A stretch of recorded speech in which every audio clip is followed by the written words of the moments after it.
sure of our love. I never thought of any reason, a doubt about us, and now I'm right back at the start. Halfway through a bottle, baby, and nothing's enough. I thought that I could keep it low, take it easy, take it slow. We ended up just like before, so take it easy, take it easy. I thought that I could keep it low, take it easy, take it slow. We ended up just like before, so take it easy.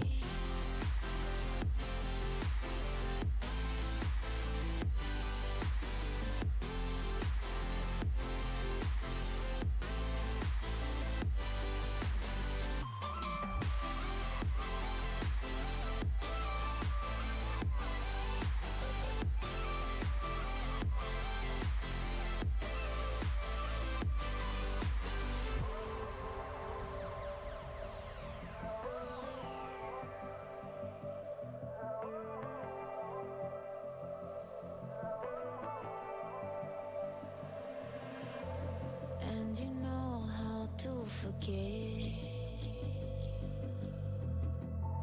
all the wrongs and every reason why we've changed. And there's a storm inside my head, it's getting me in trouble, baby, and I can't break away. I thought that I could keep it low, take it easy, take it slow. We ended up just like before, so take it easy, take it easy. I thought that I could keep it low, take it easy, take it slow. We ended up just like before, so take it easy.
Sir.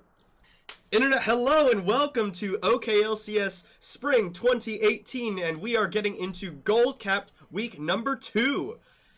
we saw last week, we saw every team minus a few who had played their games before the patch. We saw every team come out to a pretty strong start here in Gold Cap. Our first game of the day is between the Ebros and the Plus Ultra gang. Pugs. And I'm gonna fact check, but if I'm not mistaken, I think both of these teams are coming off of a win in week 1. I think so. Yeah, Pug.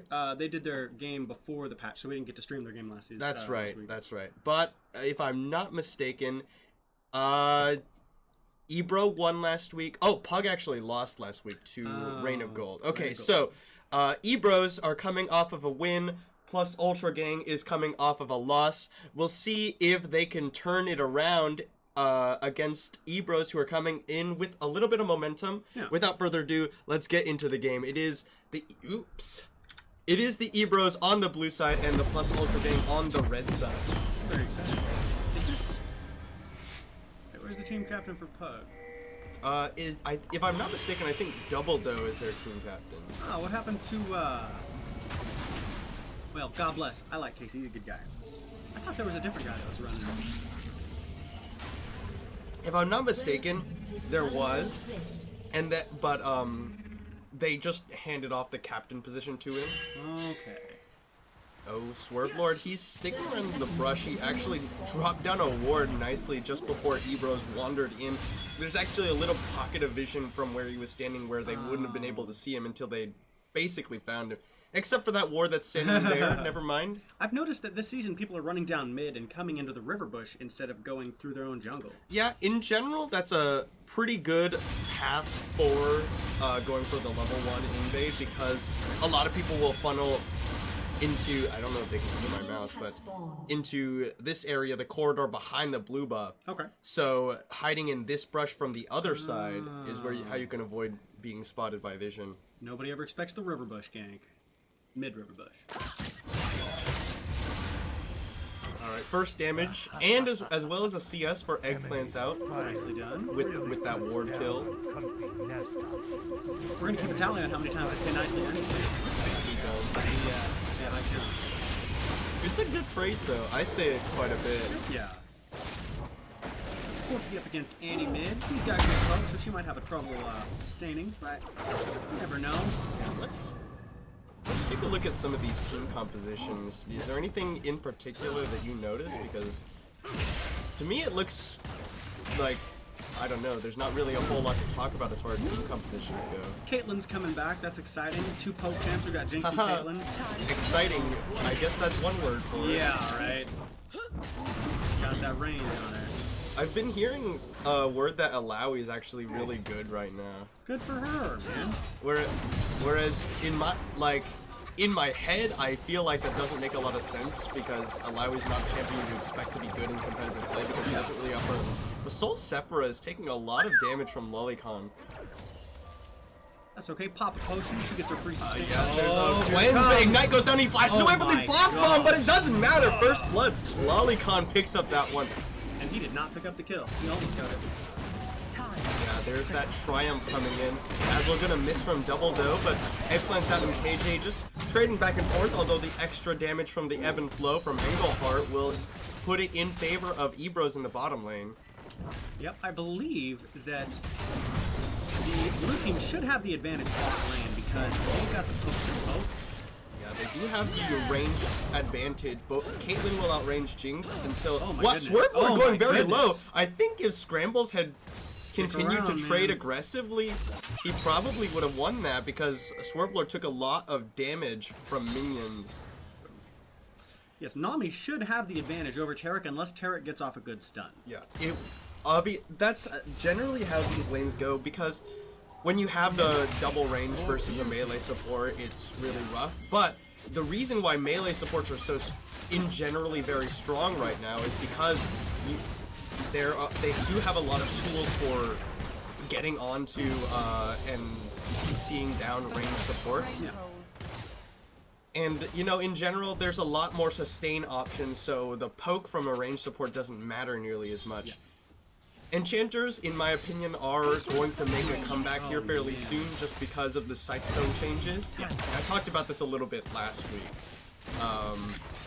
But as it stands right now, Ebros are the ones pushing aggressively into the bottom lane of the Plus Ultra gang. Yeah, they're doing alright. The CS is pretty even on both sides of the ADCs. And just how squishy champions like Nami are makes it a lot more dangerous to play them in general. Malphite getting the sustain on, getting free poke. Yeah. Exciting. We got the deer. Udyr in the jungle, that's always exciting. Ooh dear. I'm so not happy that he's coming back. Such a powerful champion. Udyr is really quite an annoying champion. Ooh, that's a good dazzle. Lands after the 90 caliber net, and here comes the webs. Exhaust goes down, Engelhart flashes away, but here's the teleport coming in from Scrambles. He's getting into the back, he comes in. He has the twisted advance, and the webs is going to get caught, but they have no bubble to follow up, and he's going to be able to run away, surely. A little bit of miscommunication by the Ebros. If Engelhart and Eggplants Out had been able to save their Aqua Prison and the bubble, or sorry, the Aqua Prison and the Yordle Snap Trap, they could have chain CC'd the webs after the Twisted Advance, which you can't actually miss. And I feel like Nami's exhaust flash combo was a little premature if you'd given it just a second. The TP would have came in and then you could have stopped Udyr from getting away. Yeah, see, yeah, you're totally right. They were both full health. The thing is, the Dazzle was already used, so Engelhart didn't have to worry about any chain CC coming in after the Bear stance. So, really, kind of an unnecessary flash, I completely agree. Nerves, you know, game just started, you know, nerves. Week 2, I understand. Udyr making his full clear, looks like Dragon's gonna go and put his eyes on those chickens. What an interesting use of Dazzle. Just to get that last minion. Yeah, I didn't know it, but with the Relic Shield, you don't have to melee minion. As long as you can kill the minion and you have a stack, you'll get the stack. Oh, really? You didn't know that? Well, I mean, I know it now. I've Yeah. read up a bit. But what the Relic Shield does for melee champions is it gives you the execute on the auto attacks, but it's not necessary to use that in order to proc the shield. Nicely damaged on Eloy. Got Scrambles behind him, not the best position to be in. Yeah, but when you're playing against Alawi, you really want to avoid standing next to your ghost. Yeah. Because yeah, you get that bonus damage, because if the ability from Alawi hits both you and the ghost, you're essentially taking, I think it's like 30% more damage. Out of position. Nicely done. Good bubble on Nami's part. Yeah, Looks but like the webs Gear's is coming in. Against the Don't blue panic. smite, there's the Don't slow. panic. No, this is the time to panic, but there's no dazzle. Engelhart gets the summoner heal out from Eggplant's out, but there's the slow from the There's Zap. the bubble. Active Prison is gonna land, but does KJ have enough? He doesn't have the mana, but the flash bear slap will secure the kill. The webs picks up a kill on a gank. This is just my opinion, but when you're being chased by the jungler, you should never run away from your ADC. It kind of depends. Honestly, Eggplant almost killed Tarek, and if it had not been for Jinx and Udyr coming back, he might have got Tarek out. Dumbledore is not a support player. I believe he's always been a top laner. Oh, really? No, he played top lane for me season 2. Oh, Twisted Advance comes Nicely in. done. Swerve Lord is out of mana. Yeah, we There's know the mana. Acro Shot. Scramble's gonna just use the Bramble Smash. Free poke. Hopefully Scrambles is going to be able to get a CS back up, you know, make that even. It looks like, you know, ADCs are pretty even, mid lane's pretty even, jungle's just about even on CS, and gold's about even. I mean, the red team's leading just by about a little bit, because they've got 2 kills. Yeah, those 2 kills coming in. And now's about the time that I would drop a control ward on the dragon, because Udyr likes to take those solo dragons. Yeah, I am actually surprised that the webs hasn't gone for that. He's gone for a more gank-heavy style on this Udyr than what you're used to seeing. Udyr is generally considered a very farm-heavy jungler. That attack speed, the sustain, you can easily take a neutral objective without anybody ever knowing. Bot lane back. Looks like Jinx got a BF sword, still hasn't popped that stopwatch. Neither is Caitlyn. It is the League of Stopwatches, and it looks like we currently have 3 in this game alone. 3, let's see. We've got one on Swerve Lord, we've got one on Eggplants Out, and of course we've got one on My Name's KJ. Hello. The package coming in from Bye-byes. Polycon. Scrambles is going to be slowed up, but he's not taking a whole lot of damage. Swerve Lord did not get a very good ultimate off. And Scrambles' ult actually gets in. Oh, Scrambles is going to God. live! Wow! Nicely done. That was very nice. Nice escape from Scrambles, but it is going to cost him quite a bit of CS. Bohemian is going to be up here to absorb it as it hits the tower, at least. Good cover on the part of the jungler. Making sure Eloy doesn't maximize her gains. It was a nice attempt, a good roam from Lolicon's Corki, but they didn't have the damage. Annie's gotta know. Yeah, Annie's gotta Swerve know. basically did nothing there. Oh, Engelhart taking a lot of damage coming in, trying to get up to the wave. The bubble's gonna Nice land, bubble. but the Guardian will No just fault. shield it off, and there's no AD carry anywhere in sight for the Ebros, so basically inconsequential. We've had 2 red team jungler ganks bot lane, 1 top lane. Yutter did move mid to prevent Annie from taking that turret or any more damage. So I'm oh, good damage on Annie's part. I don't know if it's that great of damage, but he drops Tibbers. Lolicon gonna be running away, cleanses away the Ignite. The bear is gonna be stuck by the other bear on the other side. Ah, bears out. Dazzle not quite having it. Good sidestep from Eggplant, or backstep Yeah. rather, not really a sidestep if anything. Once you understand how Tarek's stun works, it's very easy to Oh, hold on a second. The webs come Nice from stun. behind. The flash and then still gets taken out. Soul Sephora not going to be making out of that one. That's the 4th gank on Yurdu's part. Nicely done. He's just kind of mashing those ganks. Yeah. I'd start warding up. The webs is doing a really good job putting down pressure, not really being appropriately responded to by the Ebros. Not a very good use of his stun. Tarek's got a good stun, and you can use it to dissuade them from getting their CS, but just an inch farther forward, not even an inch, just a couple of Teemos forward, and he would have got that. Yeah, I don't think that was necessarily a bad stun by Double Doe. It does force the Ebros to move backwards. A deterrent. Jinx pretty low on mana. And it looks like a Rift Herald is up. You got time on it. A couple of trades, and there's Ooh, the that's a stun. good dazzle, but there's no follow-up, and he actually walks There's into the the trap, bubble. and the bubble comes out. Cosmic Radiance being popped just to stop them from going in. Exhaust onto Eggplant's out. Not exactly how you want to use that, because... Yeah. So, Double Doe, that was a slight misplay on his part, not really going to affect anything other than the loss of that Summoner spell as of right now, but that Summoner spell down could potentially come into play later. But you don't want to use Exhaust as your Taric ultimate is coming down, because you're invulnerable Yeah. anyway. And if you're using it to keep them from running away, you might as well save it. That way, if they do come back in on you... Boom! There's another flash. Soul Sephora has been... There's no hesitation in just dropping the bear. Even if he doesn't think he's going to pick up the kill, it can force Lolicon Hero out of lane. Is the Tibbers ult on a low cooldown? Is it like 60 seconds? It's not too long of a cooldown, but Scrambles, this is not the time where you want to go in when you get spirited. That was 5 tentacles. Oh, teleport coming in from Scrambles into the bottom lane. He's just trying to help his team take up Power First Blood, and it looks like it will be gotten Ebros with 4 members in the bottom lane. But that is a teleport invested by their top laner. It will mean that, well, Swervelord doesn't have his teleport either, but, oh, the web's coming in from behind on Soul Sephora. Here comes Lolicon, he backs forward, but he's out of mana. Soul Sephora just walking away. Flash Bear Slap, and it will be enough. Ebros gonna be losing their mid laner for the 3rd time this game. He's got to be tilted. They have vision bot lane. Yeah, but the Ebros now, they move towards the Mountain Drake. The Mecha Death Rocket not going to be there quite in time. The Ebros will pick it up, but the Rift Herald started by the Plus Ultra gang on the top side of the map.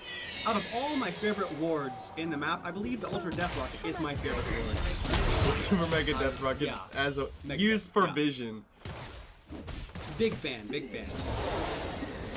And they're making good rotations. They've got 3 people together on this mid lane. Trying to put some damage on that turret after they took first turret blood on the bot lane. It looks like we've got the Meowkai with the Ghost Ward. I love the Ghost Ward. Does he have Ghost? Oh, that's a good dazzle! Lands on the Engelhart, he flashes away. The package used to do it, but the Tidal Wave gonna be used as a disengage tool for the Ebros, pushes them all away. It's actually really nicely done. I don't know if it was intended, but Lolicon Hero actually used the package to put Double Doe's dazzle. That's a good 2-man dazzle. Flame Jumper flashed away, but it will catch Bohemian Rap. He's gonna flash Body Slam out. The bubble catches the webs. Exhaust goes down. My name's KJ is running wild. He's going in. Needs another auto attack, but he gets stunned. Tibbers drop. Ignite going down, and my name's KJ has to back away.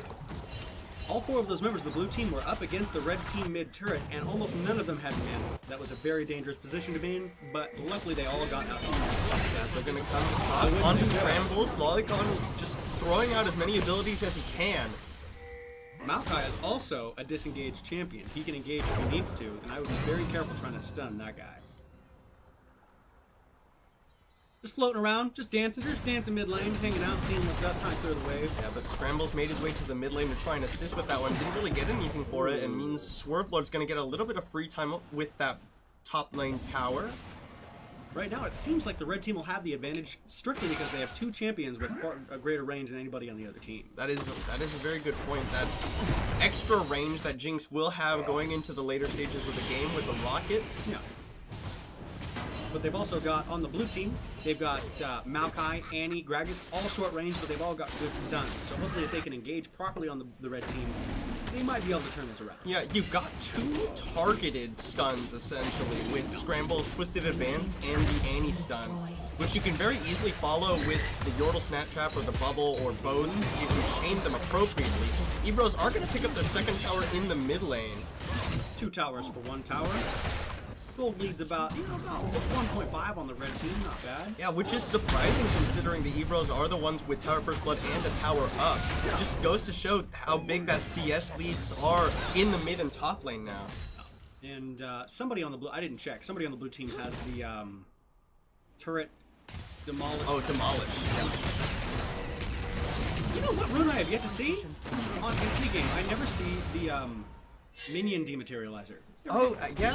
So, I mean, not really applicable to this game, but there's a lot to talk about in that regard. Ooh, that's what's gonna end as that comes out. Bubble catches Double Doe. The move Super Mega Death Rocket not gonna be enough, but that last big one almost takes out both Eggplants out and Engelhard. I think once Jinx gets her full item, she's going to be a whole direction. Yeah, so the Minion Dematerializer is actually a mastery that is starting to gain popularity in higher ELO. Ooh, Engelhard might have stayed a little too long. The bubble's going to come out, and it will not save him, but will get them in there. The explosive My Name's KJ is going to go down under the tower, but he does take out the enemy ADC with him. Soul Sephra has to back away as the Red Herald crashes into the second tier tower in the mid. 2 towers to 2 now. Scrambles chasing down Lolicon Hero, but he doesn't have a whole lot of damage and no one in the area. He's going to balk over the wall and out to safety. The Ebro's not able to close out anymore. Somebody desperately needs a water break. These team fights are going on way too long. Everybody's got no mana, no health. And Swerve Lord will actually take the tower lead for the plus ultra game. He's done nothing but sit top all game. It's finally paying up, and Lolicon Hero flashes onto Soul Sephra and takes him out. That was a free shot. And there was a really good explosive cast from Bohemian, but the Cosmic Radiance from Double Doe kept My Name's KJ alive. Well, it didn't actually keep him alive, but it kept the rest of the team alive, and the damage from the poke from Lolicon Hero was enough that they were able to close out a kill on Eggplants out before they lost their own ADC. Yeah. And even if Tarek does die, anybody he is chained to will get to keep the ult. So now the Ebros, a little bit in dire straits. They're down almost 4K, just over 4K gold. It's a tough beginning. It's not the worst. I've seen people come back from worse than that. Looks like everybody's starting to come mid. Everybody's floating that way. We've got Udyr kind of hanging out on his own. Ooh, Flash Dazzle could have missed from Double Doe, but the package will cut off Engelhard. Here's Bohemian, but Engelhard taking a lot of damage. They actually have to back away because the rest of the Ebros are here. He valks away to safety. Scramble slowed up a little bit. The tidal wave comes out way too late. Dang. And they're going to walk away. They have a lot of movement speed on the red side. Got the Forky package, Udyr's movement speed. We got the getting fired up from Jinx, or getting.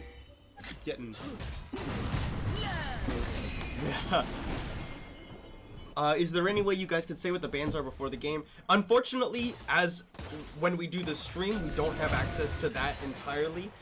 We do have that information, but it's not readily accessible to us as we're doing the stream. We'd have to check the OPGG and stuff.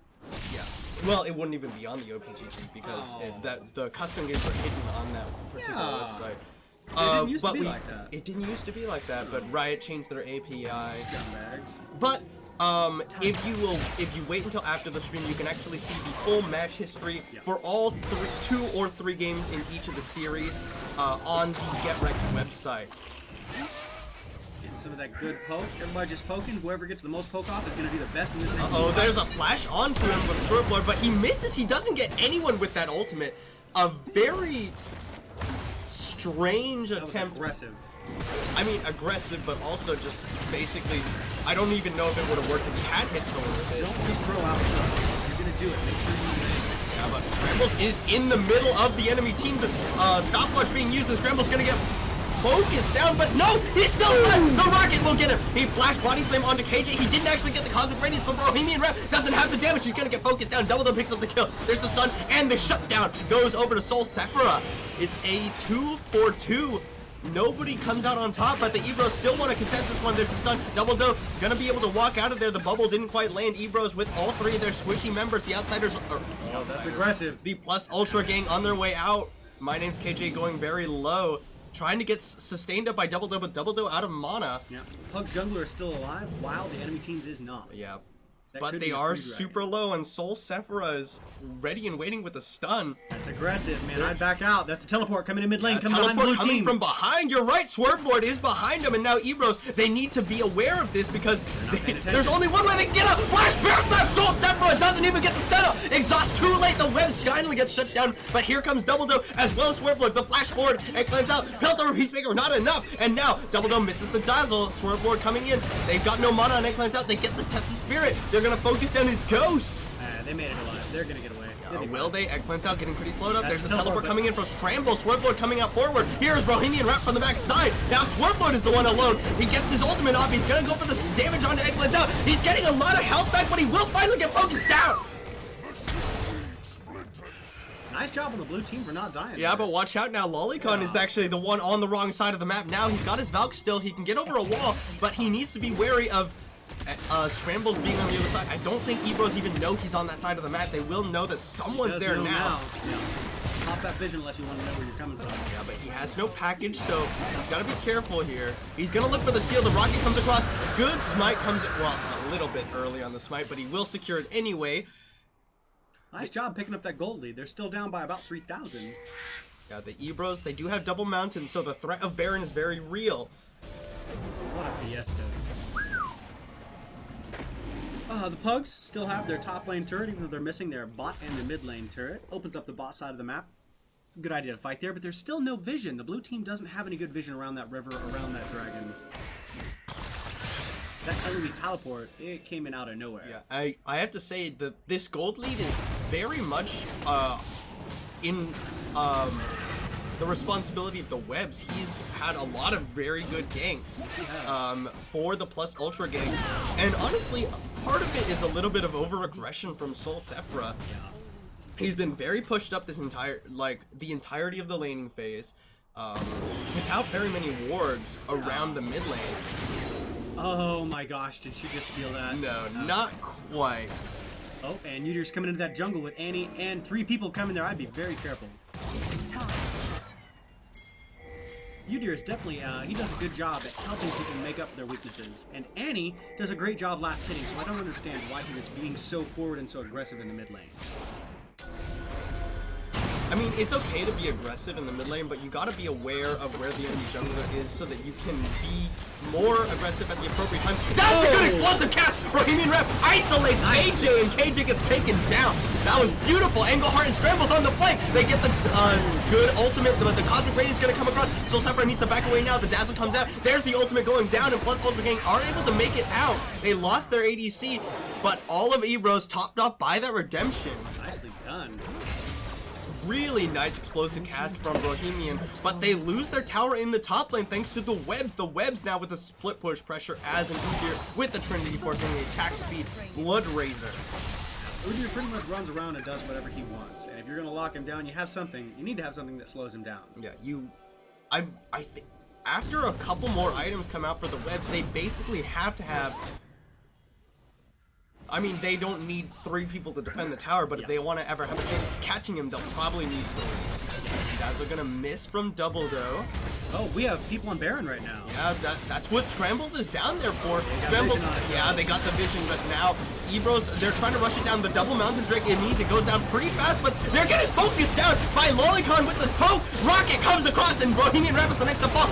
Eggplant's out, uses the stopwatch, Soul Sephira flashes forward, that's a really nice stun, but Lolicon just gonna flash in, pick up Eggplant's out, and the webs is coming in to try and pull the bear off of him, but Not the best Baron call by the Ebros. Remember, kid, if you're going to take an aggressive early Baron, have a control ward. I mean, they did that. The control ward would not have stopped Blue Trinket from seeing out what they were doing, but just. Look at that vision, yeah. You don't know where every single person on the winning team is on the map. Don't take an early Baron. Like, if you got 3 people bot lane, that is an acceptable time to try it.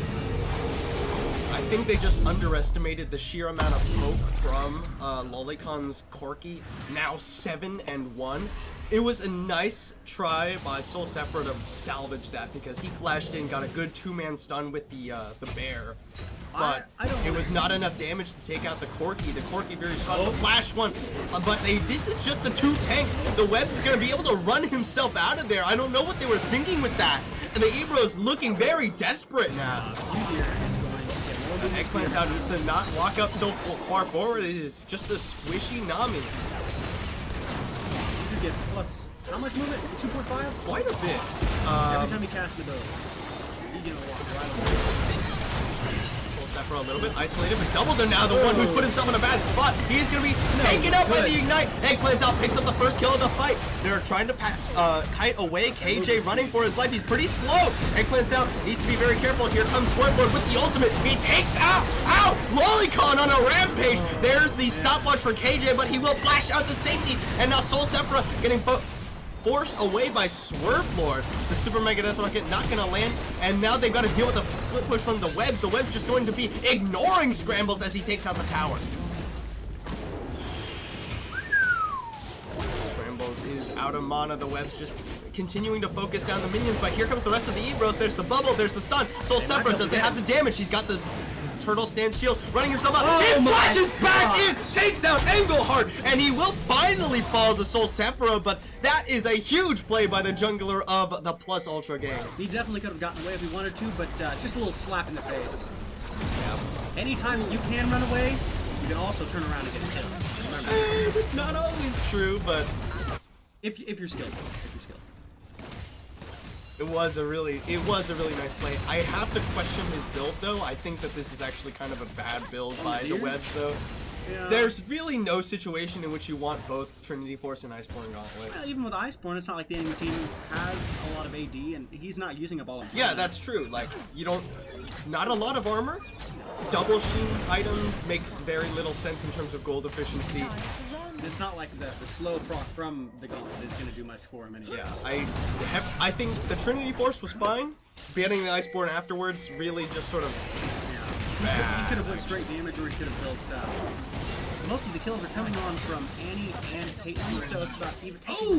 He's going down. He's going down! Yeah, there it is. Could have tried to use the package to block it, I guess. Yeah. Good ult on Caitlyn's part. It looks like the blue team is going to move towards the blue dragon. That'll be their 3rd dragon of the game. They're available to take this one. But Deer set the Ocean Dragon, that means that if they all go down there, then they've got to deal with that open inhib in the top lane. This is a weird situation. 5 people at the same time back. Yeah. That's not the best idea. I mean, they have to back off because Lolicon is just going to focus down the inhibitor if they let him. Soul Sephiroth standing on top of the package, that's half of his health just burned away by more than half. He almost killed him. You really can't just stand on that package. I don't know. It looks like the red team has 4 AD tanks right now. A little mixed damage, but there's no ability power on the bug team. That was a very interesting play by the Ebros. KJ gonna steal away the red buff, and the Ebros, their win we saw last week was pretty scrappy. They almost lost that game. Yes, they did. It was back and forth.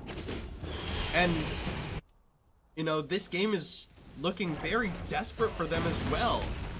Well, Ebros have an aggressive engagement. They've got the Annie, the Gragas. They want to make picks, and because of the range on the bugs, they're not giving them the opportunity to make any picks. Yeah, Lolicon Hero has been doing a really good job poking from range, and then once everyone can't really do anything, then he valks forward, starts to blow someone up. He's kind of an assassin. He's playing like an assassin. Yeah, the Webs, he's going to be taking a lot of tower aggro, but there's not a whole lot Scrambles can do to stop an Udyr. Yeah, the red team has excellent vision bot lane. Looks like the blue team's only got 1 good ward and now 1 south side jungle. Baron buff is down. Jinx is hitting like a truck right now. I don't know. is a rough one. Oh, Oh, Eggplant's my out! God. What are you doing? Just take some damage over the side. Gets zapped down by KJ, and that's the lost AD carry for the Ebros. The Dazzle's gonna come out. Scramble's gonna get caught up, but the redemption will come in, and the Webs gets knocked into the tower. Lolicon Hero gonna get just flashed on by Soul Sephiroth, but he got the damage. He's got the ignite. He gets the shutdown. The solo kill in the top lane for the mid laners. And he's coming back for that revenge. Will come back out. Ebros, a good play by their mid laner in the top lane, but Ebros, they don't have their ADC. He got taken out due to a misplay. Yeah, notice how Ilui is almost always staying in the jungle. He's trying to take advantage of his ult and getting as many tentacles in such a tight space. He knows his strength right now with his champion.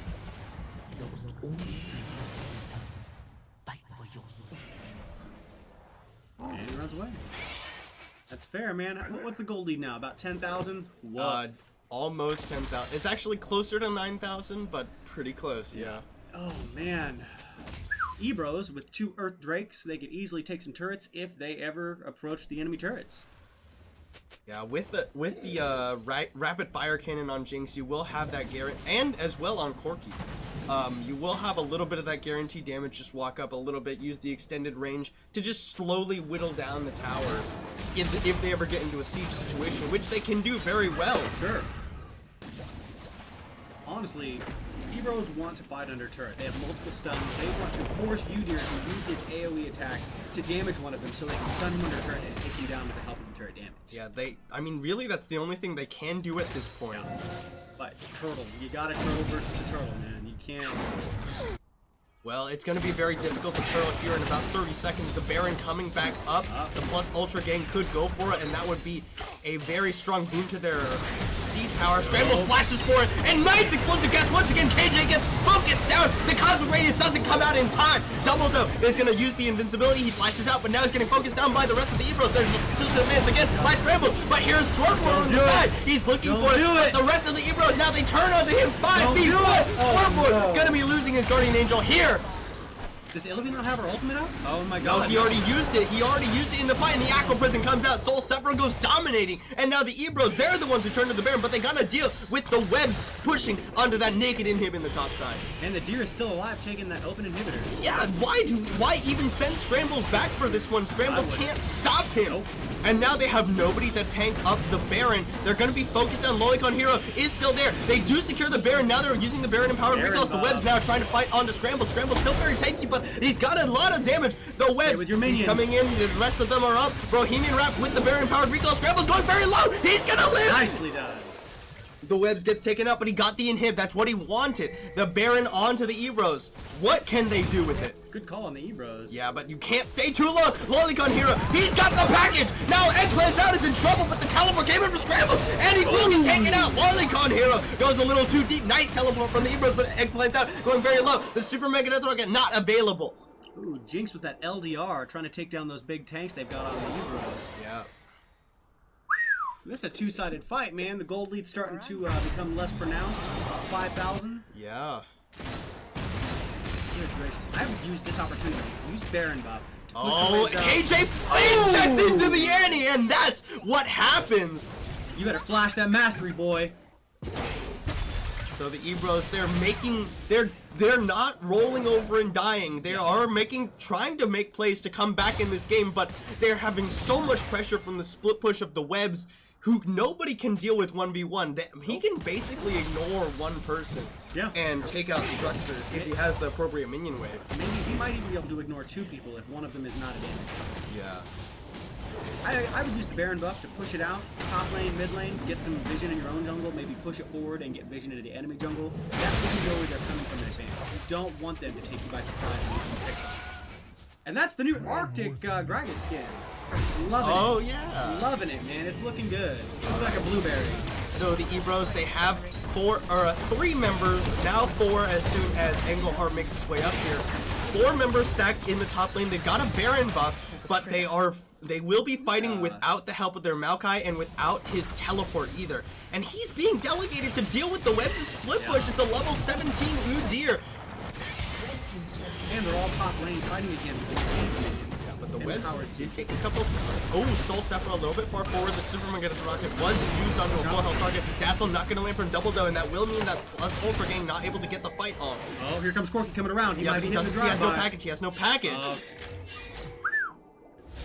Nope, they're calling for you. Yeah, they here. sent Bohemian Rap. They have Bohemian Rap. They have vision of him. They're teleporting into the mid lane. There's the web. It's focusing down the tower. Bohemian Rap can't stop him.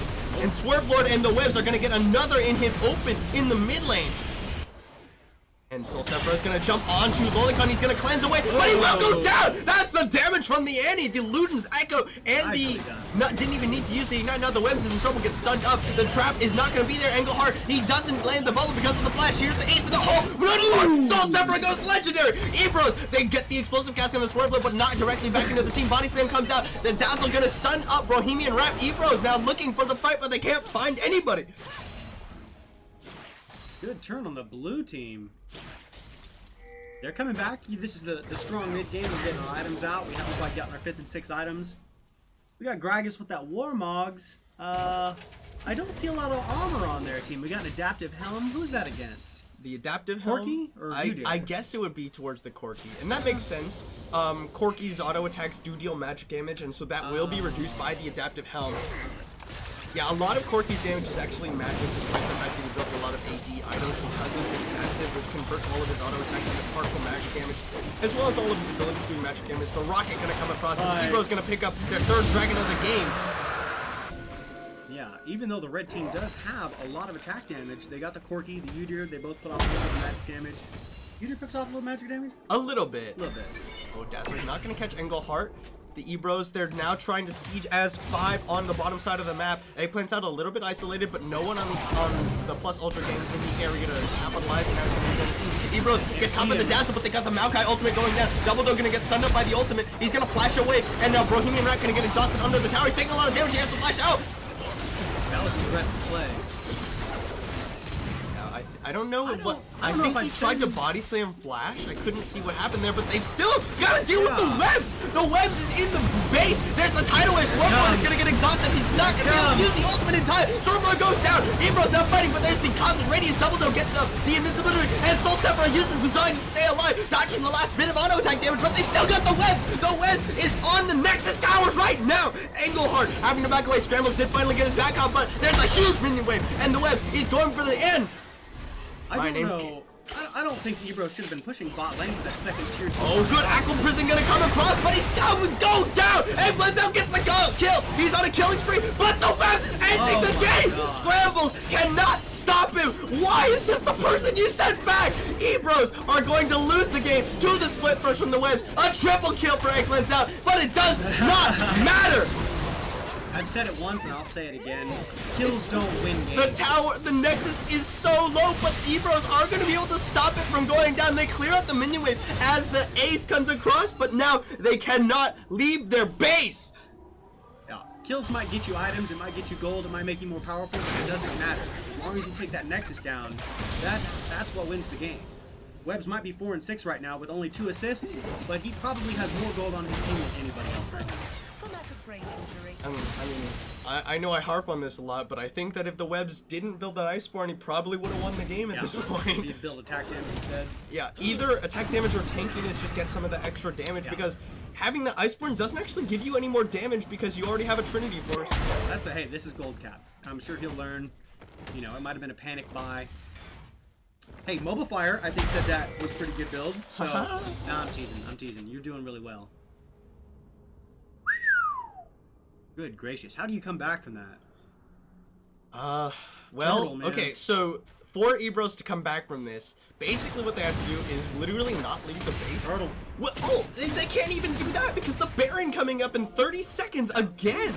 Yeah, they were attempting to move forward versus that tier 2 bot lane, but they had no inhibitor top lane, so that was free damage from the top lane coming in. They had Udyr coming in mid lane, so the only lane that you guys were on was the one you did not need.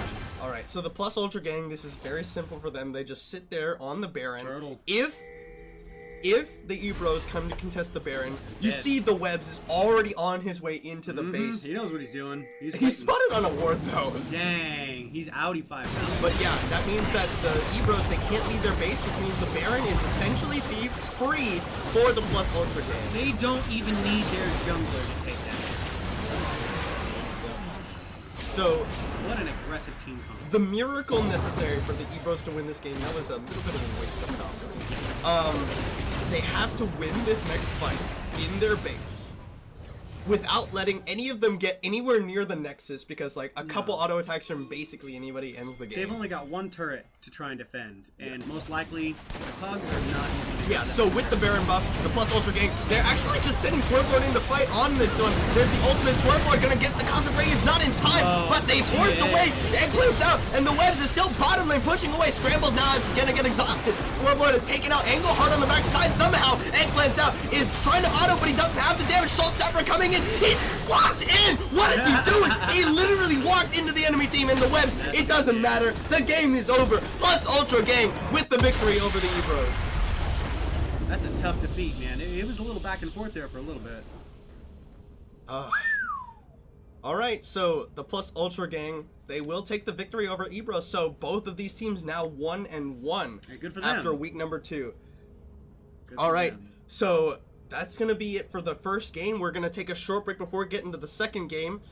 And, you know, thank you guys so much for watching, and we'll see you in just a few minutes. God bless.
Internet, hello and welcome back to OKLCS Spring 2018 Gold Capped Week number 2. We just saw a pretty interesting game between the Ebros and Plus Ultra Gang, which ultimately ended in a victory for the Plus Ultra Gang, thanks to a nice job by the Webs' Udyr. I know, he does all right.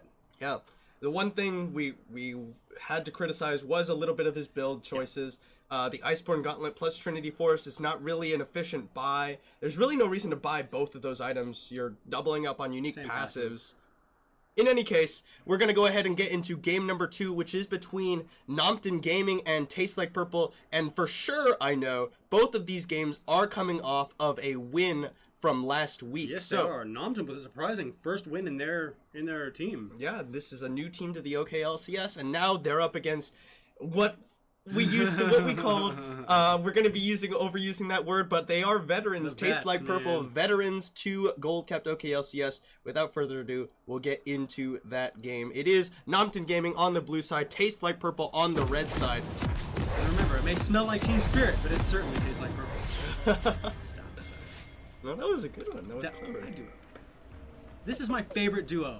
Panther and Toe Knuckles, man. I love these guys. Panther and Toe Knuckles, they do definitely have a lot of that synergy. Yes, they do. And, you know, that feared Amumu Orianna combo was not, I would assume, not available for them this game, because otherwise they would have picked it. I'd have banned the heck out of them. I love this. The bot lane invade. Blue team going to that mid-river bush thinking they're going to go there. The red team's going to go sit on that. And when Zach comes for his own red buff, they're going to kill him immediately.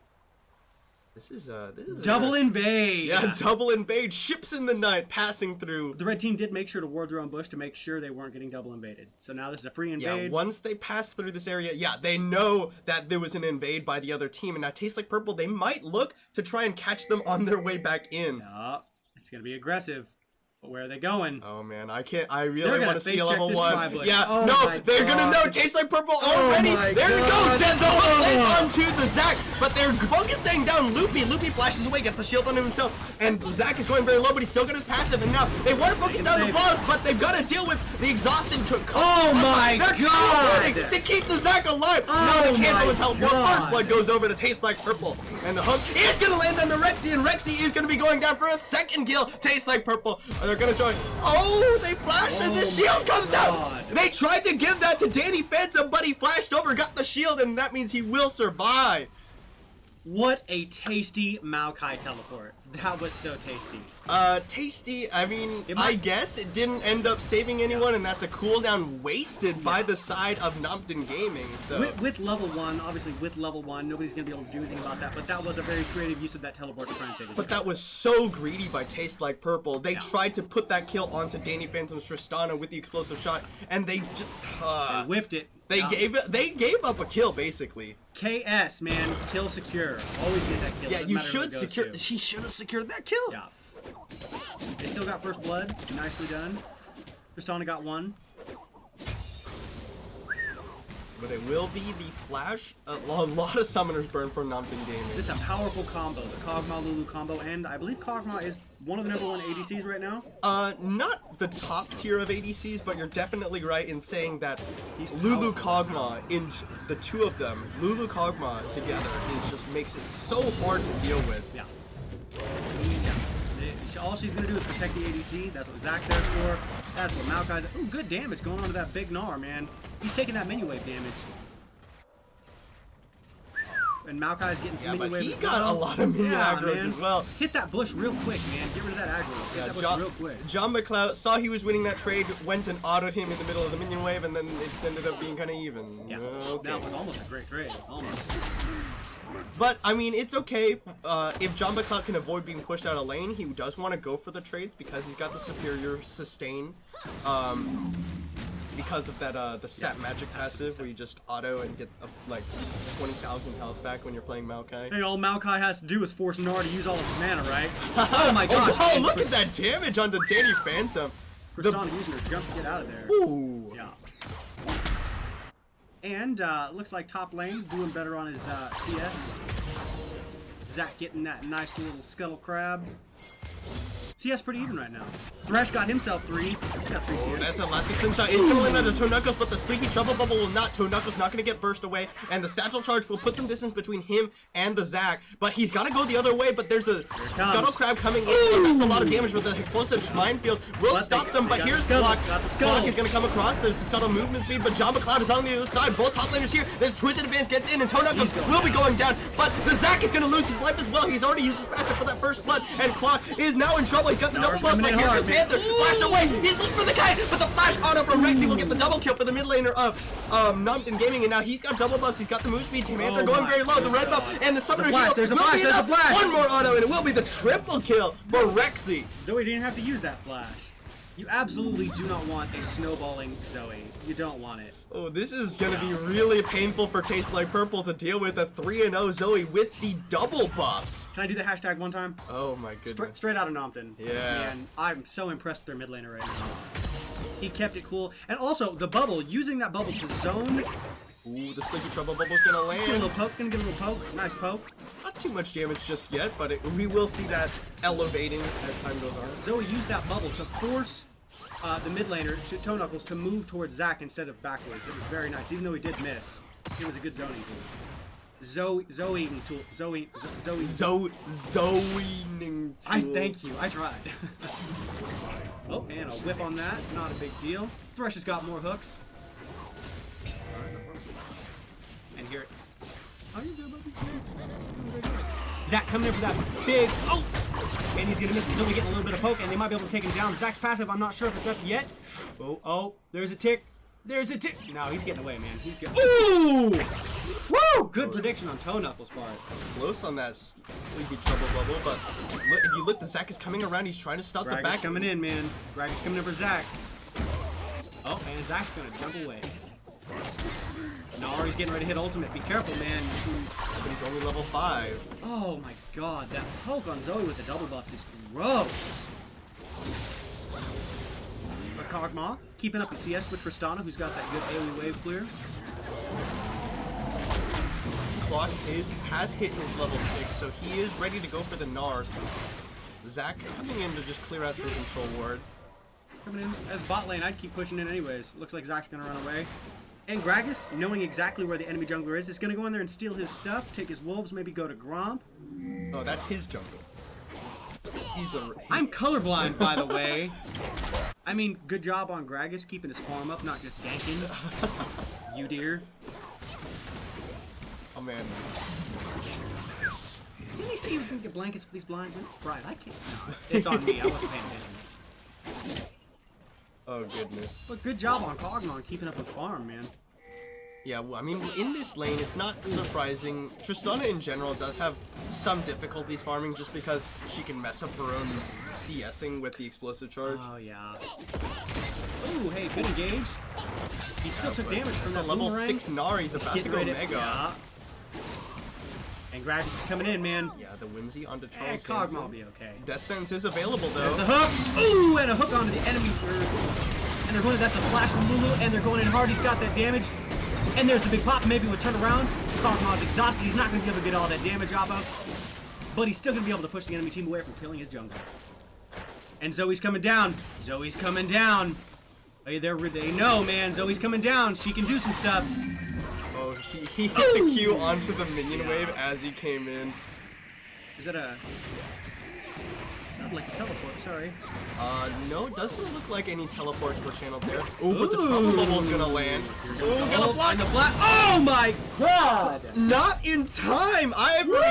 He knew what he had to do. He knew he had to block you gotta block the paddle star when the Sleepy Trouble Bubble lands, but he wasn't able to get into position in time, and that means it slips right by him and one-shots the Tristana. That Zoe's mean. 4-0 right now. Who is it? Irexy? Yeah, Irexy played last week. What a pain. I don't, man. Whoever created Zoe, man. Honestly, that's rough. I think a lot of people complain about Zoe, and I do think Zoe's a little overtuned, but I think people complain for the wrong reasons as to why Zoe is obnoxious. I think the biggest thing about her is the range and the low cooldown of the Sleepy Trouble more than anything. That and she can ult every second. Well, the ult every second isn't really that big a deal because because the ultimate has a lot of downsides to it. You can't use Put it as yourself out of position. you can't use it as an escape because you'll always pop right back to where you came from. In addition, because of the way that it delays you, the enemy team is gonna know exactly where you are for the next like 1.5 to 2 seconds. Nars coming in big ultimate. He might be able to put that damage down, but both of them are standing in the bush. Nobody's getting minion damage. They're just gonna. It's a slobber knocker. Melee, knockback, melee. It's close. It's close. No, it might be 1-for-1. No, The he minions lives. didn't get that damage. Nice job on Maokai. Oh They were my- both standing in bush. Nobody was taking minion damage. Greg is trying to come and clean up, but there was a good control ward in the top of the river bush. Looks like Rift Herald is about ready to be up. Let me check my watch. Yeah, it's about ready to come up. Yep, 20 seconds, the Rift Herald will be alive, but Clock is dead for the next 2, but he's got his teleport.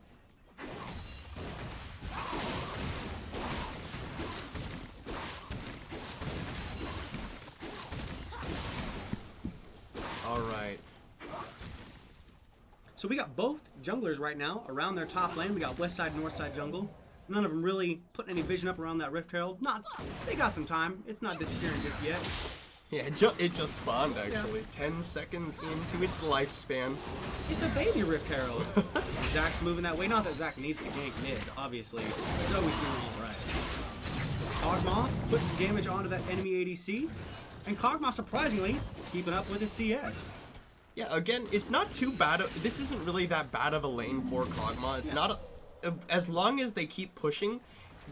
In general, I think Thresh is actually in a rather weak spot as it stands right now. And the fact that he's gone for the Relic Shield, you know, Relic Shield is probably still a very reasonable buy on the Thresh, but it was nerfed recently. Especially on Thresh, man. Yeah. Well, I mean, only on Thresh, really, as far as supports go, because he's the only ranged support that really took Greg it. is coming down, man. Greg is coming down. He's got that ult. Panther wants it. And Oh nice my chain CC. word, that was She's going beautiful. down, man. She's going way down. She wasted that ult. There's no way she's getting out of that. That's one down. They got big vision behind the dragon. And Zach's gonna try. Nar's gonna try and fight in the top lane again. And Meanwhile, in the mid lane, Knuckles going going down down, again. man. Not really the greatest flash in the Oh. world. 5-0 Zoe. Yeah, Nar doesn't have a real big item yet. I think once he gets his frozen mallet, he's gonna be doing all right. He's going for the Black Cleaver first. Oh, my bad. I wasn't looking. Yeah, but that is a pretty reasonable buy. It will allow you to continue to bully out the Maokai a little bit after he's bought the first armor item at the very least. Uh-oh, there's gonna be some big unless my he misses. God. That was he's teasing him. He's just teasing. I was gonna say that sleep landed and he That was nice. didn't land the paddle star afterwards. Well, looks like the red team's going in. Trying to stick around, right? Oh, that was a bait. There's the drowsy. Oh, He can okay, Q him. so one of the big things there. Oh, Rex Oh. stopwatches the Mega Inferno Bomb, but Death Sentence comes out a little too early. He's away, man. He's got the bubble. Oh. He's ready for it. Zach gonna toss him over the wall, and he's gonna try and disappear. He's got his passive up, definitely. He's got one time today. Got his... Oh, how many stopwatches does she Whoa! have? What was that? Did he get a Zanya's active from the yeah, W? that's Holy incredible. cow! Oh, big gnarled, and they're just gonna sit here and put some damage. Red minions put it down, but Maokai has no problems. He's gonna chase after him. I think he's gonna get away. No, he's not gonna get away. He's gonna at least put a little more damage on him before he gets away. And he's gonna push him back. His minions aren't even there. They were being held back by one straight minion. Let's go mini though. Nicely done on Maokai's part, getting rid of that minion aggro by jumping into that bush. And he's completely zoning all off of his own wave. Ooh, nicely done. Nicely Some damage. Nice little hop away from the block. And Nar's gonna pick up all that CS anyways, man. He didn't lose anything. Well, maybe Jamba Oh, he looking can do for it. the He can dive. do it. Ooh, nice solo kill from Jamba Cloud in the top lane. He's even gonna get out. Didn't even have to burn the stopwatch. Not at all, man. And there's the Zach missing it, but he's coming in, he's gonna Q, he's gonna pick him up, and he's gonna get the sleep on. That's that chain CC. He missed the sleep, but they're gonna chase him up. I think Zoe can still get the kill. He's gonna ult. Oh my god. Doesn't quite land it. He missed by just a bit. Not a big deal. Did somebody pop an ignite just now? No, there's no ignite. Well, she might have. I didn't see it. I thought he was on fire. I can never tell. How my uncle died. And Toe Knuckles is really feeling the pressure this game. Most definitely. He's got no kills. He's keeping his farm up at least.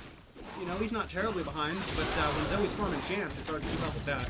Tristana gonna have to jump away, ignoring that lantern.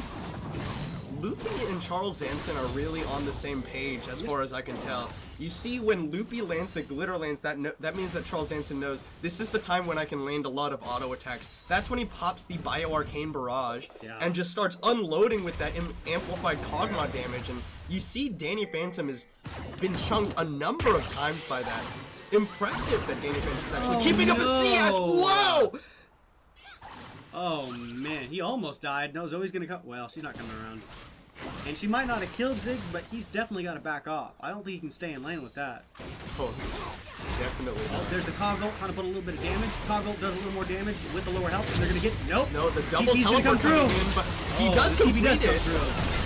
Nars coming in. We got 3v3 bot lane. Nars putting on damage, getting ready to go super. John McCall does pop his ult, but he's in the middle of the enemy He's team, fine, though. man. They've zoned Cog. That's a big Cogmaw. Yeah, He can turn around, man. That was a That's really awesome. good stopwatch from Charles Zanson, but the death sentence is gonna land anyway. Cogmaw's still over there. That's another teleport coming. That's 4 red teams, and one of them goes down. That's the support. How is he still alive? Still putting damage down. Gracious, and Luna's gonna bust that stopwatch, and she's still gonna go down. That's 2 kills for Tristana. What a slobber knocker bot lane. What a fiesta. That's 4 people on the red team going down. Blue team double kill. And the bubble going just shy of getting Danny Phantom. She's definitely gonna pop that and get over without being chased by Zach. But the rest of them Nocton Gaming over the side, right into his clutches, and Nocton Gaming with the Infernal Dragon in their sights. Straight out of Nocton, man. Their synergy is on point. I know that they've been, I don't know how long they've been playing together, but their synergy is excellent. They really know what they're doing. Holy cow. What a fight. I think that was all 5 members of both teams in the bottom lane at some point during that fight. And now, look at what they're dealing with on the side of Tastes Like Purple. 8-0-1 for Rexy Zoe. Good gracious. Vision denial all around. There were some really good plays in that what fight. are you doing? He didn't have the paddle star. He didn't have the paddle star. Oh, man. Paddle Star Galactic. Ooh. And just shy of a miss on that hook. Zoe keeping her CS up, and Nar's gonna at least chase her down a little bit. He might be able to whip her in. Oh, and Zach coming in to deny that kill. And he's coming in hard. He smashes 2 together. Zoe's gonna miss the Q. Paddle star, but there's the Pulls him right round. into the turret. And Zach with a Q pulling him in, but he's got his passive up. Gonna put that Thresh to sleep. Night. Oh! Good damage with that Morello. He's going in! Good And stopwatch. Liga stopwatches. And Thresh still might be going down. Is it gonna be enough? Thresh is not going down. Thresh! Oh, he's alive! Nicely done. Zach's a little disappointed, and Zach might be Oh, he passive loses up. passive at the very least, but Rexy very low. They want that Oh, move. he's dead. And they're gonna suck. But the Zac is They're coming gonna back get him. up. Oh, they did get him, but I think Raggy's gonna take it away. That's a double buff. You don't want to give that double buff to either one of those people. 6 coming in, trying to zone off that Zach, and they're both there. Man, Gragas is just drinking and going ham. He's just like my uncle. Sorry. Oh, Zach's passive down. He knows his passive down, and he can take that turret damage. He can take 5 shots. 2, and Kog'Maw with that long range. Oof. Oh, whoa! no! He just killed himself! What? No! He just killed himself! Peb! Oh, Cockman, what are you doing, man? What in did the- he have on him? Did he? No, he didn't have Cinderhulk. Sunfire. He had Cinderhulk. Okay, that's what it was. He just walked into the Dang, wolf pit. man. Oh my Those word. wolves can smell blood, man. Oof, and it hadn't been 15 seconds, so he did give that kill to Panther. Yeah, that was quite unfortunate for the Zac there. Do we have a thing called League of Bloopers? Can we, League of Bloopers, that's definitely going into that All right. highlight reel. somebody play yakety sax? Everybody's running through here. All right, so it's reset. Gold's pretty even. Red team's only down by about 1,000. Cogmaw's getting real big. He's got his Rage Blade. I don't know what he's going for next. He bought boots. He can fly, but he's got boots. I love that Kog'Maw stuff. It's pretty nice. I like it. I like Lion Dance Kog'Maw the most, but the Butterfly's not bad. That Monarch is not bad. Kog'Maw's my favorite champion, by the way. Sorry if I'm rambling. There were some really nice plays during that fight in the bottom lane we might have missed. There was a Charles Zanson using the stopwatch to dodge the Gnar ultimate. Loopy Yeah. using the stopwatch to dodge the Ziggs ultimate. Gracious. Those sleepy bubbles are mean. And Nocton Gaming is making a very good case for themselves in the first 2 weeks of OKLCS. Definitely. Did they enroll for the they're gold cap, right? They didn't try to enroll for plat and miss no? No, this team's team. gold cap. Oh, and Thresh getting caught out. But Thresh gonna pop his ultimate, and we've got And the coming bubble's in. gonna come across. Oh, but he missed the He's power going star. down. He missed the Q. Thresh And did now not here's go down. Luffy. Big gnarl from taking down that Maokai. Maokai's definitely going down. Zach pulling two people together, trying to zone out those two tanks. And Zoe's gonna come in and kill their Tristana. Jump was down. Big Zach coming in. Gnar no ultimate. Look at Charles Hansen over the side, though. Thresh, he's got a little hook. I would engage on that. He is going to be asleep. Oh, the damage Oh. nicely blocked, but it doesn't matter. Zach pulling people together like he's a matchmaker. He knows what he's doing, and Zach is going to go down no hazard. Oh! Man, those paddle stars. No, that was actually a sleepy trouble bubble. That was just the bubble. The tiny bit of damage that thing does is what killed him. 10, 1, and 2 on Rex and Zoe. Yeah, man, that's end. Oh, my they're making God. 11, 1, and 2. 11, 1, and 2. Oh, League of Zoe, man, this is rough. Oh, And the turret sitting there attacking a minion that ain't gonna die.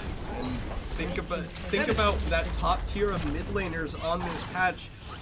Definitely Good know why God. nobody really wants to let that Zoe go through. No joke. Man, this is the second time John McCloud has used a teleport in a very technical way, using it on a minion that was being attacked.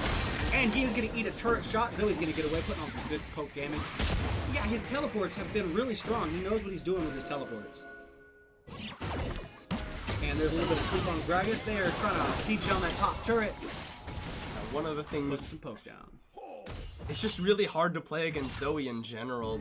Really, the best way to deal with the champion is to pick something that can lock her down, Yeah. like just instantly. Which Malzahar does. traditionally, right now, is considered a soft counter to Zoe because Yeah. she shifts in and you just press R on her. When she jumps back, she'll still be taking damage. Oh, man. Yeah, and he's got those minions that can push her in. Actually, I don't know if it actually lets her shift back after the R. I'm not entirely sure how that interaction. I haven't seen it enough. I have stunned her as Tarek when she jumps, and when she goes She back, will she'll jump be back. stunned. Yeah, the But question. it is a suppress. I wonder if Warwick suppresses her during that. Does he go with her? I really have no idea how that works, to be honest with you. I haven't seen it. Couple of packages. She goes back, yeah. So she will shift backwards, Yeah. but she will still be taking the damage from the Nether Grasp. Yeah. Although the pool, I don't think will shift back with Yeah, her. you can use Quicksilver Sash to stop Warwick and Malzahar's ultimate, but you will continue taking damage. That's well. Is that true? I know think- on Warwick you will continue taking Okay. damage throughout. Yeah. It will. That is actually the only way you can cleanse those ultimates. QSS is the only way you can cleanse suppression. Don't try and take cleanse against Malzahar. It won't work, guaranteed. Oh, they're bush baiting. They're bush. Nope. Dogma's doing his dance. He's putting. No, yeah, no. Hey, it's not you. You don't have to drop that control word. They did not know you were there. They're just playing safe. Compton playing an aggressive bot lane Dimple Bush, trying to get that pick. And there is a ward right there. You're going to see Luke pop in, get a little vision. But you know what? Panther ain't down and out. I'm still a fan of TLP. That big Cogmaw, though, man. Rage Blade, Runaan's Cogmaw. He is going to take down any objective he wants. Nanthan Gaming has slowed up a little bit compared to how fast they were playing before, but they still got very good control of this game. Although it tastes like purple, they're doing a good job. They've established a lot of vision around that Baron area. We got Gnar. He can. Oh, that's a And base check. Go. Zach might have passed, but He's still going he's for it. ulting. Zach ain't going down. He ain't down now. Kog'Maw's coming in. He's going to eat people. That is the mouth of the void. They're trying to slow down. They're pushing Ziggs and Nor out of the fight, and they're going to take Gragas down. Wow. We got Maokai. He's staying on him like. White on race. That's not race. Sorry. Holy cow! The flash sleepy trouble bubble, and it's enough. Oh my god. And Zach trying to get out of here. Oh, he gets a hook on her. Oh, but he loses his passive to the auto, but there's the glitter lance, and that's going to be the kill. Charles Sanson on a killing spree. The mouth of the void, picking up some kills, knowing what he's doing. That ult doing more damage because the Ziggs is low health. Yeah, you got to worry about that 12-1-3 Zoe, but during that fight, it was actually the Kog'Maw just ripping through the members of Taste Like Purple, and now they're on the inhibitor tower. I'd say the best way to counter a bad Zoe is to forfeit. That might be a little pessimistic of me, but man, she is going ham. So, and it's really hard. If you look at the team comp of TLP, they don't have a lot of single target lockup. No. They have a large amount of damage on their Ziggs. They have Tristana, but there's very little targeted CC on their team. Get a fresh If hook any. if they land it. The Zoe's been pretty good about staying in the back. Nara's kind of hopping up. They're going to send 3 people after that Maokai. Don't know if it's a good choice because we've got the enemy team moving to the jungle to pick up on him. Oh man, the clock might have gone a little too hard on this one.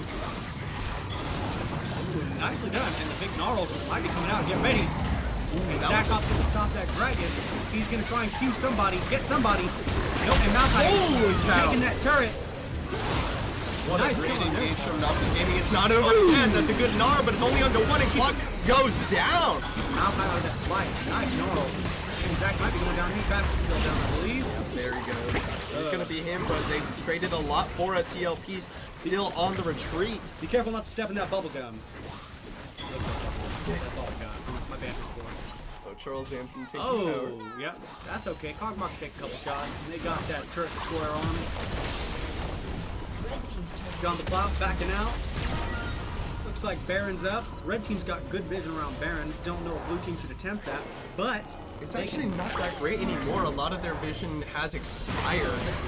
TLP on the retreat. They're pushed into their base by that mid lane inhibitor going down. now about a 10,000 almost. Obviously. 8.4. Pretty close. 8,500 gold lead on Nompton. They're doing all right, man. Tristan is trying to get her farm up. She's kind of staying out with Kog'Maw. She's still got 5 kills, but she's giving away 5 deaths. Yep. And I mean, this has just been a really rough game to play for TLP. That was a really unfortunate set of events that allowed that triple kill to go on to Rexy very early on in the game. Yeah. In that 3v3 skirmish, unfortunately, Tastes Like Purple, they funneled in one at a time. They weren't all there at the same time, as was the case for Nothing Gaming's 3-man squad. And I was right, man. The blue team is going to move in on that Baron, or at least they're going to clear that vision out. They didn't quite get all of it. There's one in the back of the pit. Now, they have Kog'Maw. Kog'Maw can easily take that Baron almost by himself, as long as Zoe can sit there in the zone out The Mountain Drake as well. We don't know if Zach has that up, but red team does have vision on it. That's down to half though. Rexy gonna look for the assassinate over the side. The Battlestar actually hits the Baron and gets in there. It's not secured. He's gonna try and take the Dark Passage out. He will make it out of there. Oh my gosh. Gragas still almost died. Kog'Maw sending a little bit of a bio-arcane barrage way over that wall with him. So here's the one thing you gotta have to communicate with on Zoe. Ooh. Kog'Maw, what are you doing? He's a little bit far. Gonna get the wild growth. Kog'Maw, you Oh, the explosive cast was beautiful. He goes back in, gets the Gnarl. Oh, Gnarl, he's going down, and Maokai is still not dead. Holy cow, that sap magic at the last second, and they flash forward, double kill. Goes over to Rexy. He's just gonna pad his stats a little bit more. 14, 1, and 7 with 22 stacks on the Magi. I can't even say that was a mistake on Maokai's part. He might have done that on purpose, waiting for his team to come back up on him. Trusted Luki with the wild growth to come in. He's gonna survive, and Rexy will die at the very end to an execute, but it will not matter. It's gonna be Nompton Gaming going 2-0 in their first 2 weeks of the OKLCS. Straight out of Nompton. Really nicely done. Nice engages on Maokai all around, man. Yeah. Honestly, Nompton Gaming, they looked very good in this game. They were all on the same page. 3 members collapsed at the right time. The bottom lane looked very clean. 7, 1, and 7. You know, we were talking a lot about Rexy's Zoe, but you know, look at Charles Zanson. He was putting out a lot of damage as well. I just feel like Nompton decided they were going to play a Protect the Kog'Maw comp, and you know, Rexy said, you know what, I'm going to play Zoe just for funs. And he did all right with him. All right, well, that'll be the end of that game. We're going to take a short break before we get into game number 3 of the day. Thank you all so much for watching, and we'll see you in just a few minutes.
Internet, hello and welcome back to OKLCS Spring 2018 Gold Cap Week 2. I've gotten a lot better about saying that this time around. I know, right? We just saw Nompton Gaming take their second win in 2 weeks of OKLCS over Taste Like Purple.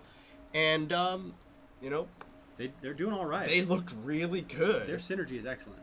Alright, but anyway, we are going to go into game number 3. It is between Legends in Training and Beta Fox, both of these two teams having been in OKLCS a number of splits. Yeah. So, without further ado, we'll go ahead and get into it. I'll bet Beta Fox was the former Swasu team, or at least some of them. That is true. I know a number of these players, they've all played together for a while. Yeah, they split up into 2 teams. Swasu split up into Beta Fox and, I can't remember the other team. I like these guys better, though. You like these No, guys? I'm not hating. Not hating. You know. Wow, dude, no bias here. Anyway, Legends in Training and Beta Fox, both of them, they have some players who have played in previous splits of OKLCS. They know the drill, they know kind of the environment they're going for. Beta Fox, they're going to go for a 5-man invade, but they're spotted on a ward placed by Legends in Training. Legends in Training, they'll know. Yeah, Legends in Training coming in. We might see another level 1. And we got Zhangguo on Braum. I don't see him on many melee supports. That's exciting. This time he's the one in the melee matchup versus the range. Oof. Ooh, this The Carnivorous you can cut the tension right now with a knife. The blue team doesn't know they're there. The red team definitely knows they're there. Oh, there's the ward going down. They kill it instantly, but that means both teams know where the other teams are. That was cocky. I would have. Oh, 2 wards go down. And a stun. Oh, that's a good stun. College is going to take some damage. There we go. There's the counter strike. He's going to stun him up. He's going to go down. First blood goes down to Beta Fox. Legends in Training. They split a little bit on that one. No, I don't know. There's a missed stun. And Nivea got her passive. She can do whatever she wants right now. Yeah, pretty close. I don't know if anybody else was tuning in for the first game that we did, but we had a U-Deer jungler. Oh, and, yep, she got a little vision there. She's keeping from backing, doing that cockiness. Nivea, Mercury actually took his stun level 1. He's gonna go in and just put some damage on the Sox, make his mid laner's life a little bit easier. I don't know if Pantheon did that on purpose, but he blocked that turret shot. I don't know if he knew that he was on his 4th or what, but very impressive. I think don't you actually start with charge of the Aegis of Zionia? When you stun somebody, you get a full charge of it. That's right. I'm stupid. I know it. I knew that. I didn't know that. I thought it was every 4 abilities or auto attacks. You also get it there, but you will also insta-proc it if you use the stun. That's really cool. That way he can still go in. Yeah. Unfortunately, that does mean that he took the stun level 1, which means his trading power over Dustball is significantly worse. And I think this top lane is going to be interesting because they did change the... Oh! He stunned a minion! Man, what are you There's doing? the flag and drag. Here it comes. I love college. He gets in there. The flash. Good job from Mercury. Pantheon has his Q will cause minions to attack him. Yep. Single target abilities now make minion aggro. That's gonna be interesting. And so that significantly reduces the laning power of the Pantheon because you can't just walk in and throw your spears at somebody ignoring tower or minion aggro anymore. So it means he's a lot less adept at bullying other top laners. And the fact that he had to take the W at level 1, or didn't have to, but he did take that for the level 1 invade. The fact that he did that means that his level 1 power was significantly decreased for Dustball, was able to get a good trade-off, and that means he has to recall. He even took the Ignite level 1, so he will not have teleport to get back into the lane. Redwater had to take a lot of that minions crashing into the tower. And we got 3CS too. So that's a lot of pressure for Legends in Training in that top lane. Oh yeah, if you watch the first game, we had U-Deer as the jungler, but we've also got Jax jungler, another auto attack based jungler, and I'm excited to see if he's going to split push or if we're going to find Jax in the middle of the team. That is a really good point. There's kind of 2 different ways to play Jax nowadays, which is one where you go for the Trinity Force and go for a very split push heavy. Okay. The other one is where you rush the Titanic Hydra, actually. Because that gives you an auto attack reset, which is really good, but it also makes you a lot tankier after your first item. It allows you to play more of that frontline in fights. And of course the Titanic Hydra, you can still transition towards a split push build. It does give you the AoE so you can push waves a little bit faster. I'm telling you, I love that Carnival Anivia skin. It's beautiful. I do like this pick. Anivia, it does actually match up fairly well against Vladimir, who is also technically weaker now, because Vladimir was also one of those champions who they just proc his Q on the enemy champion, ignored minion aggro, no longer does that. Yeah.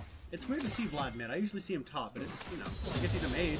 Yeah, that is a good point. A lot of professional players are going, oh, pick Vlad top, as opposed to Vlad mid. Oh, here's a gank. They go in. College is gonna. He doesn't have his ult yet. That's a good body slam to Xinghua. That's a nice unbreakable to block up a lot of damage. He will have to flash out. Will he go down? He's got the ignite on him. They use the concussive blows. There's the stun, and he comes. He gets some flashes in. Gets a good 2-man stun, and Redwater gets a kill. On to I Love College. A flash away from a block. Jax with that big lamp, man. Somebody must have thought it was a fresh lantern. That was not the lantern you were looking for. Oh, good stun from Sir Schmo. Ooh, don't want to jump into that one, Xinghua. Yeah, last season I was playing for Legends in Dream. I was going to be their jungler, and they realized that they had a much better jungler. And so instead of having Schmogan play their aggressive support, I was doing it. But it's nice to see Schmogan, bot lane, being that aggressive support. And I don't know their ADC, but he's doing all right, man. Ublaga. They've got some pretty good synergy right now, Yeah, even though they might have died. As expected, though, he is behind in CS. Yeah. It is a Vayne lane. What is Vayne building with that scepter? I with his would imagine it's going to be the Blade of the Rune King. Like it. I really am not entirely sure the appropriate build on Vayne nowadays, but most Vaynes I see playing will just actually rush for the BF sword and go for a more traditional ADC build because of that. You get a lot of AD from your ultimate. Final hour. You also get a decent bit. I think they recently buffed for attack speed growth per level as well. So. Oh yeah, the attack speed. So Shiv isn't necessarily necessary.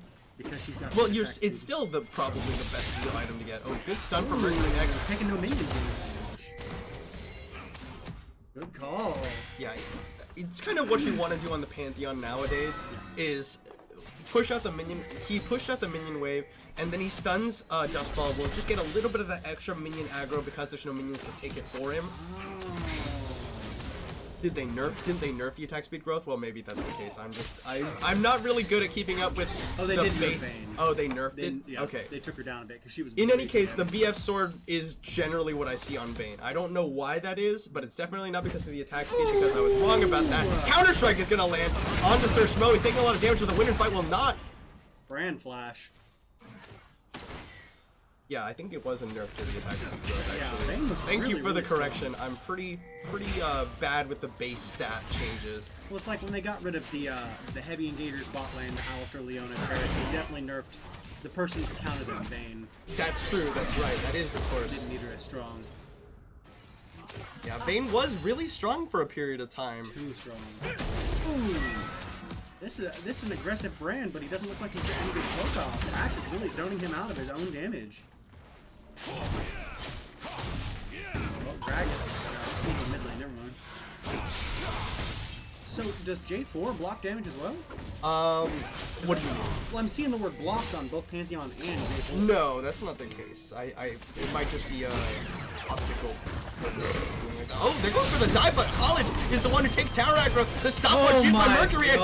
Beautiful play from Beta Fox's top laner, but Sox making the way into the bottom lane. The stopwatch used by Wax. Dustball going for the trade onto Mercury X, but he's going to go down to the tower. Or will he? Yes, he will. It's a 1-for-1 in the top lane. Redwater jumps back in. The Flash Frost does not land, but there will be the wall. Ublaga taking a lot of damage there. There's the damage, and Redwater going to be doing a blow up to Sir Schmo.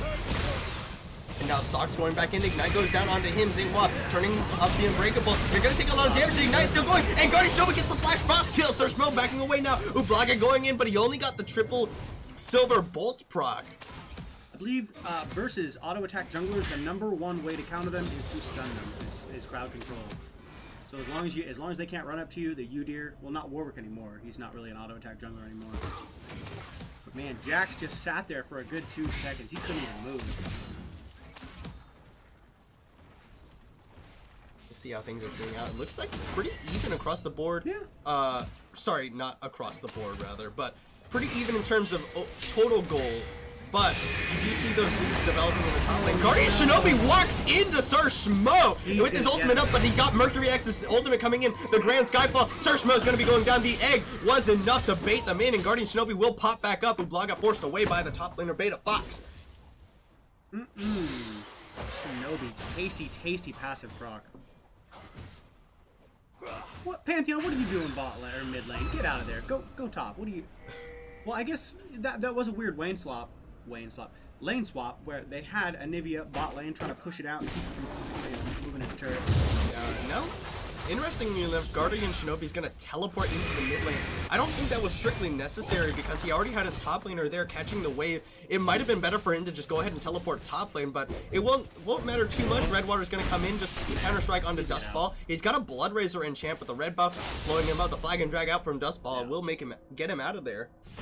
Guardian Shinobi playing their mid lane. Last time he played Shen support last week. No, he actually played Shen top lane. My bad. I didn't mean support. I did it again. Shen top, because we talked about how he was playing Shen support. Yeah, I was very surprised to see him playing in top lane. It appears that maybe they just didn't have their full roster and they needed him to play top lane during that week. Because he's not generally known for playing top lane. Here's Isle College, there's body thing gonna land on the Zingwa. There's a nice enchanted crystal arrow, but there's the explosive casket and wax knocked into the enemy team. Sir Schmo doing what damage he can, and Ublaga coming in with the final hour. He's not gonna hold on damage, the gun unbreakable onto Xinghua Alpha. Need a couple more auto attacks. Flash forward is the body slam, and it will be enough. They get the kill. Log College is taking a lot of tower aggro. Arcane Comet, will it be enough? Minions, no going for the damage, but he will survive just barely. If Ash had stayed a little bit closer to Xinghua, he could have put some more damage to dissuade the blue team from pushing, but he was running. I know, I haven't seen a lot of Ash recently, but... Say that against my 11. Sorry. I haven't seen a lot of the champion Ash recently, but he's actually gone for the Arcane Comet as his keystone. Which that W, the long W? Yeah, and in theory it makes sense, but I wonder how much damage he's missing out on not having press the attack or the sustain of the Warlord's Fleet of Foot. I'm teasing. It's not Warlord's Bloodlust. Yeah, but Fleet of Foot is a lot of times the more popular keystone for ADCs because it gives you a lot of sustain in lane as well as that move speed. And especially with Ash using her crit as slows instead, she can easily catch up anyways. I'm not entirely sure what the appropriate keystone to take on Ash is. If any ADCs in chat want to give me that info, anyone who might know. Oh, good flag and drink. Oh, actually not that great. He didn't land it. This is an interesting top lane matchup. I mean, J4 versus Pant, they both got good poke on them. Yeah. In general, I don't think J4 top lane is really as good as it once was after a few nerfs to him. He's a very good jungler, but I think Legends in training like to have J4 early as a pick, that way they can flex him if they need him in the jungler or top lane. Oh, okay. Comet is for lane dominance, Fleetfoot is for scaling. Well, okay, that much is obvious. I knew that one. So he thought he was gonna have some trouble against Vayne, huh? I knew that was the case. I knew in general that's the case, but like, is one of them significantly more worth it than the other? Jax, both are fine. Rolling in, man. Getting that big Good stun from Sir Schmo. Will keep Redwater from getting it, but they're looking for some damage on the block, and there's the ultimate. Enchanted Crystal Arrow used, but downfall of Wax, he can't get anywhere close. He gets stunned up, and that's gonna be a kill a little bit too far forward from the AD carry of Beta Fox. Here's the teleport coming in, and now Xinghua is the one in the bad spot. He's gonna get stunned up as well. Mublaga goes back in, there's the Grand Passive is gonna pop, and Xinghua gonna be going down and condemned away. It will be going down. Sox is gonna get Redwater on the other side. Dustball picks up tower first blood, and Flag and drags away. Mercury X trying to close out a kill in response, but will it be enough? He's got the Yomus. He's gonna go for the Cataclysm. He doesn't have the Flag and drag. He does, but he's gonna just stun him over the side. The Legends in training coming out ahead, except for that top lane, but they will pick up tower first blood for the trouble. Now Guardian Shinobi, he's gonna get the damage on, and Ublaga will not have tower aggro, and it will be the egg for the Anivia, and it will be the kill for Legends in training, or will it? Yes, it will. Ublaga gets the killing spree, 3-0-2 on Vayne, and that's not what you want to see. That's an angry hyper carry. Comet is a lot less common since sorcery nerfs on Ash. Makes sense. To be honest with you, using an old build path, man. Yeah, and I think the Pantheon versus J4, it really comes down to whoever's got the most skill. You know, whoever can outplay each other, because Pantheon's a pretty straightforward top laner. Yeah, Dustball, I think he knew he was more than likely going to die there, but in the end, it will mean that he picks up Tower First Blood for his team. Nicely done. We got about 3,000 gold lead on the Legends in training. Yeah. A lot of that is due to that Tower First Blood still unanswered by the members of Beta Fox. We just got a couple of pings around Dragon. And that is a Wind Drake. Yep. Air Drake. Cloud. There Cloud. you go. Technically, it's called the Cloud Drake. The movement speed Drake. You know. Oh, they're going in. The Flag and Drag in onto Red Water. He doesn't get the counter strike, and he's taking a lot of damage. That's some good damage from Sox. He's going to use the Sanguine Pool. Doesn't really dodge anything. So Smoke going to flash forward. That's a good explosive cask as well. Mercury going to get burned down. Sir Sox is going to be the one to flash over the side. Red Water now getting jumped on by Ublaga. He's going to use the counter strike. He's going to not get the stun to condemn into the wall. Ublaga's on a rampage now. College is in the middle of the fight. Guardian Shinobi slow it up. He's going to use the Glacial Storm. He's going to stun up two. I mean, he gets out of there. Sir Smoke going for another stun, gets it on the Xinghua. He's gonna pop for a little bit of more damage, but it will not mean Legends in Training pick up any more kills. Now they're gonna go for the Dragon. I'm assuming the stun gonna be sidestepped by Wax, but Wax still taking a lot of damage. Summoning Hook comes out, Dustball flashes, but it gets arrowed in the face under the tower. It will be able to get out. Brand is getting some of that good percent health damage off. That's what Legends in Training also likes having Brand, because he's an automatic tank destroyer. He puts that good percent health down. Yeah, and in addition, like we were talking about before, the Sight Stone changes mean that tank support's significantly less powerful comparatively. They're still probably pretty good, but what it means is that damage supports and enchanter supports are a lot better. One extra damage item instead of getting the boom Sight Stone. Guardian Shinobi just trying to clear out the wave. He's gonna take some damage from Sir Smoke, but Sir Smoke, oh, gets caught by the wall! The Glacial Storm comes across, and Sir Smoke will go down! That's a little bit of an Dustball comes in overstay. with the teleport, but he gets caught by the counter strike. Flash Boss is gonna land afterwards, but Guardian Shinobi taking a lot of damage from Sox on the other side. Sox trying to do what he can to keep his top laner alive, and Dustball will make it out. Here comes College. Jax doesn't have an item yet. He's not putting any damage down because Jax doesn't have a good item yet. Yeah, he doesn't have he's building towards the Trinity Force after his Blood Razor enchant, so it looks like he's going for more of a split push build than anything. I see Jax engaging instead of allowing one of his other, Braum or one of his other carries to engage or stun. Oh, there's the slow. Blood's gonna take a little bit of damage from Wax. Wax only has that Essence Razor though. Legends in Training gonna be the ones to start up with Cloud Drake. Yeah, Jax not available. There's the Enchantress arrow from Wax. There's two members of Legends in Training pretty low here, but he's not going to go for anything too risky. They're just going to be able to recall away after securing the Cloud Drake. Legends in Training now firmly in control of this game.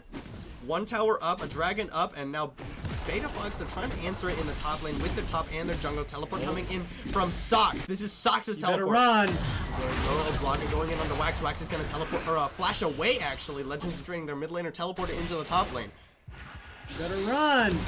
Look at that big damage coming out from Sox. Vladimir is so powerful. Now Dustball gonna come in to try and stop Guardian Shinobi's push.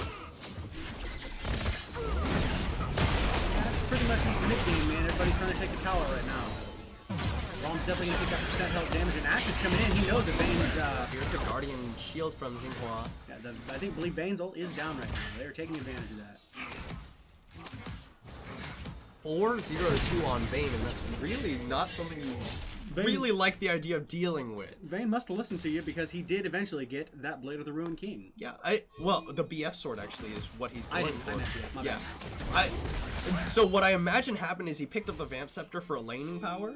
And then once he started picking up a lot of these kills in the fights, he said, okay, I have the sustain I needed to survive lane, but now I can go for a little bit more optimal build and go for that big damage, the BF sword into the deal for the crit. Well, the College is going to go in on the Xinghua, and explosive gas. That's a really nice one, and there we go. Brand is unleashing his damage. Xinghua going to pop, and Redwater now on the run out, and Jenny Crystal Arrow will keep him alive. And he actually goes back in, gets the counter-strike damage, and Ublaga goes unstoppable. Yeah, Crystal Arrow saving your life, and you went back in. Yeah. I don't know, man. I think he thought that with Ash's help, they could have burst down the Gragas, but he wasn't on the same page as his AD carry. Wax wasn't ready to go back in on that one. And then they had Ublaga coming in just to shoot him down. Yeah, Ash was standing behind that wall, trying to slow you down. Oh, Sir Smoke gets a good stun off. Not going to be followed up.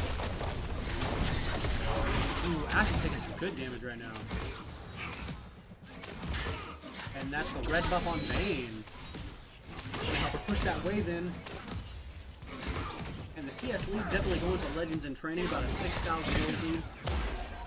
I had to That's correct. You're right. had to think about it. Good math. Quick maths. Hashtag. Legends in training, they do have CS leads developing in the mid and the bottom lane. Oh, that's a good stun, but here comes the Grand Skyfall. Sir Schmo is gonna get popped, but Ublaga has turned it around. That's a good unbreakable, but he's not blocking anymore, and now Wax is gonna go down. They will trade 80 carries, but not the best coordinated play. It ends up being a 1-for-2. There we go, Flag and Dragon, the Cataclysm onto Redwater, but Redwater's got a lot of power, but the Titanic Hydra burst! I know, I expected Jax to win that trade. It looked like he was going to, but that Titanic Hydra popped. You better run. At the right time. Guardian Shinobi gonna pop out of the egg. There's a good wall. Not that walled great. He himself? walled himself up. I spoke a little too soon. Legends in training, they're gonna get the kill, but Mercury X comes to clean it back up. Now College is gonna take Tower Aggro thanks to the Cinderhawk body slam out to safety. Nivea did have that kill. Pantheon didn't. Ooh, that was a panic wall. He walled himself away from his own turret. Yep.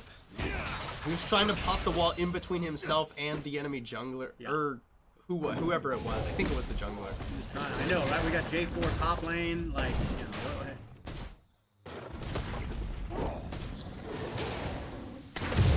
Man, this has been kind of an even fight. We're actually getting to the 20-minute mark, and there's not a ton of turrets down. I'm not expecting this. It's been an aggressive couple of games for the gold cap, so it's nice to see a little bit of slow play, seeing where everybody's going. Is 3 towers unanswered on the side of Legends in training? Jax definitely needs to get his farm up. It is low. It's 91 to Gragas' 124. Yeah, he is a little bit behind in terms of CS, and as a result of that, his Trinity Force still yet to be completed. He's got his Phage, he's got his Sheen? Yep. Oh man, one more item. You leave that chicken alone. Yeah, Guardian Shinobi, he's come to protect his kind. He's trying. Search Mode just being a relative annoyance as a support, just gonna pop his passive onto Mercury X. That will chunk him down for half HP, will mean he either has to recall or enter the next fight at half. Oh man, it looks like we're kind of spread out. We got somebody top, somebody bot, a couple of mid. You know, just trying to get our gold on, farm the jungle. Vision denial, that's good. Look at Wax's build. Wax has actually gone for he's going for the full utility Ash build. He's got the CDR from the Essence Reaper and the Ionian Boots of Lucidity of all things. Okay, okay. So they're trying to put all the damage on somebody else. Yeah, interestingly enough, they do have a lot of damage from the Bruiser combo of Jax and Pantheon, but it's gonna be kind of rough for quite a while.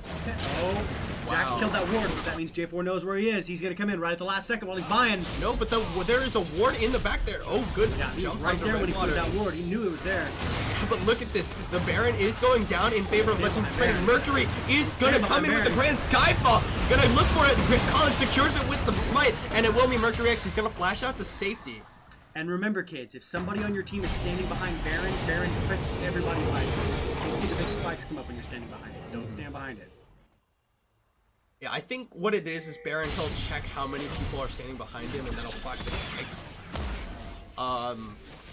In addition, if you have a control ward in the pit and somebody drops a ward behind it, they already know you're doing Baron. You don't need to hit the ward. There's really no reason to do that unless you're afraid of a teleport coming in, which really wasn't the case. Redwater gonna jump on the Dust Ball. He's gonna go in Cataclysm. He takes out Redwater. Nice play from Dust Ball. He's gonna flash out. He's gonna get slowed. He will go down. Concussive blows are enough. Wax isn't actually doing a whole lot of damage. He flag and drags out the teleport coming in from Sox. Is gonna go on to Xinghua. Sox going hard. Yeah, but he's just gonna use the Sanguine Pull to get out. Legends in training, they get everything they want. But as he was saying, when you have a control ward down...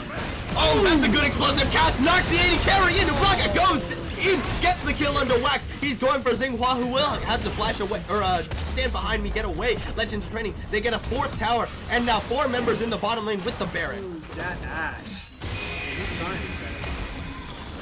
But if you see a ward with a big red X on it... Oh! College body slams out, barely survives. Nice wall from Guardian Shinobi, but he doesn't have the damage. Still a scaling Anivia. Yeah, and then he used that wall to push him back into his own breaking circle. That was pretty impressive. Training. They've got 3 members bot, They're 1 in the overstaying. base. They're overstaying. They need to move. But they Use do that have Baron buff. pressure in the top lane. Dustball with the Baron buff on that tower already. They're sending Redwater to deal with him, but we've seen Dustball just 100-0 Redwater multiple times this game. He's still not even got his Trinity Force ready. He's a level 14 Jarvan compared to a level 11 Jax. Baron buff does make your minions faster, so if you see yourself finally standing there, waiting for your minions, send somebody back to move the minions faster. Yeah, that is a very Don't good stand there by yourselves. And you're just standing around, it's like, hello, where are our minion waves? Gotta wait for the guys. I would have rotated mid and Oh, a good enchanted crystal arrow onto Socks, but Ublaga just comes in, quits him down. Infinity Edge static shift, that's the build we were talking about.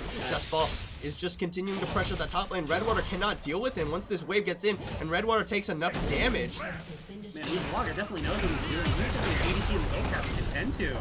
He wasn't going for it. He was just Going for that. Xinghua gets blown to bits. Legends ring. They get the inhibit tower in the top and the mid bot lane at the same time. College now continuing to put pressure down, but he's gonna get stunned up. Shane CC will he have the damage? Body slam gets the explosive cast on way out, but the tower aggro wasn't enough, and College will go down. That's a little bit of a misplay by the jungler of Legends in Training, but it doesn't matter because they got everyone in the base. Cataclysm on the Guardian Shinobi. He flashes away, but he's gonna get collapsed on by all of Legends in Training, and they will take down the bird. The inhibitor going down already. Dustball looking for Redwater. Will get him with the auto attack. And Jared Cruzero under tower, but he's got the summoner kill. He's got out of there. Ooh. And it will be Legends in Training picking up all 3 inhibitors. One Bane auto attack to Ashe to half health. That's rough. Yeah, this is a 9-1-4 Vayne. You've allowed her to reach this point in the game. And now, Legends in Training looking with 3 inhibs down. They're looking for the end. I'm not hopeful. They've got a huge Ublaga going in, but he's taking tower aggro. Uses the stopwatch to stall because here comes the rest of Legends Training backing him up. They will force away the members of Beta Fox, and it will be both Nexus towers falling and the Nexus soon to follow. Legends in Training will pick up their win over Beta Fox in week 2 of Gold Cap OKLCS. As soon as they finish hitting that Nexus, here comes the rest of Beta Fox. They're coming in. It will not matter. There's the end, and Legends in Training will finally pick up the win. And I thought Ashe was taking her first kill right there, but Anivia took it the last second. He tried, man. He tried.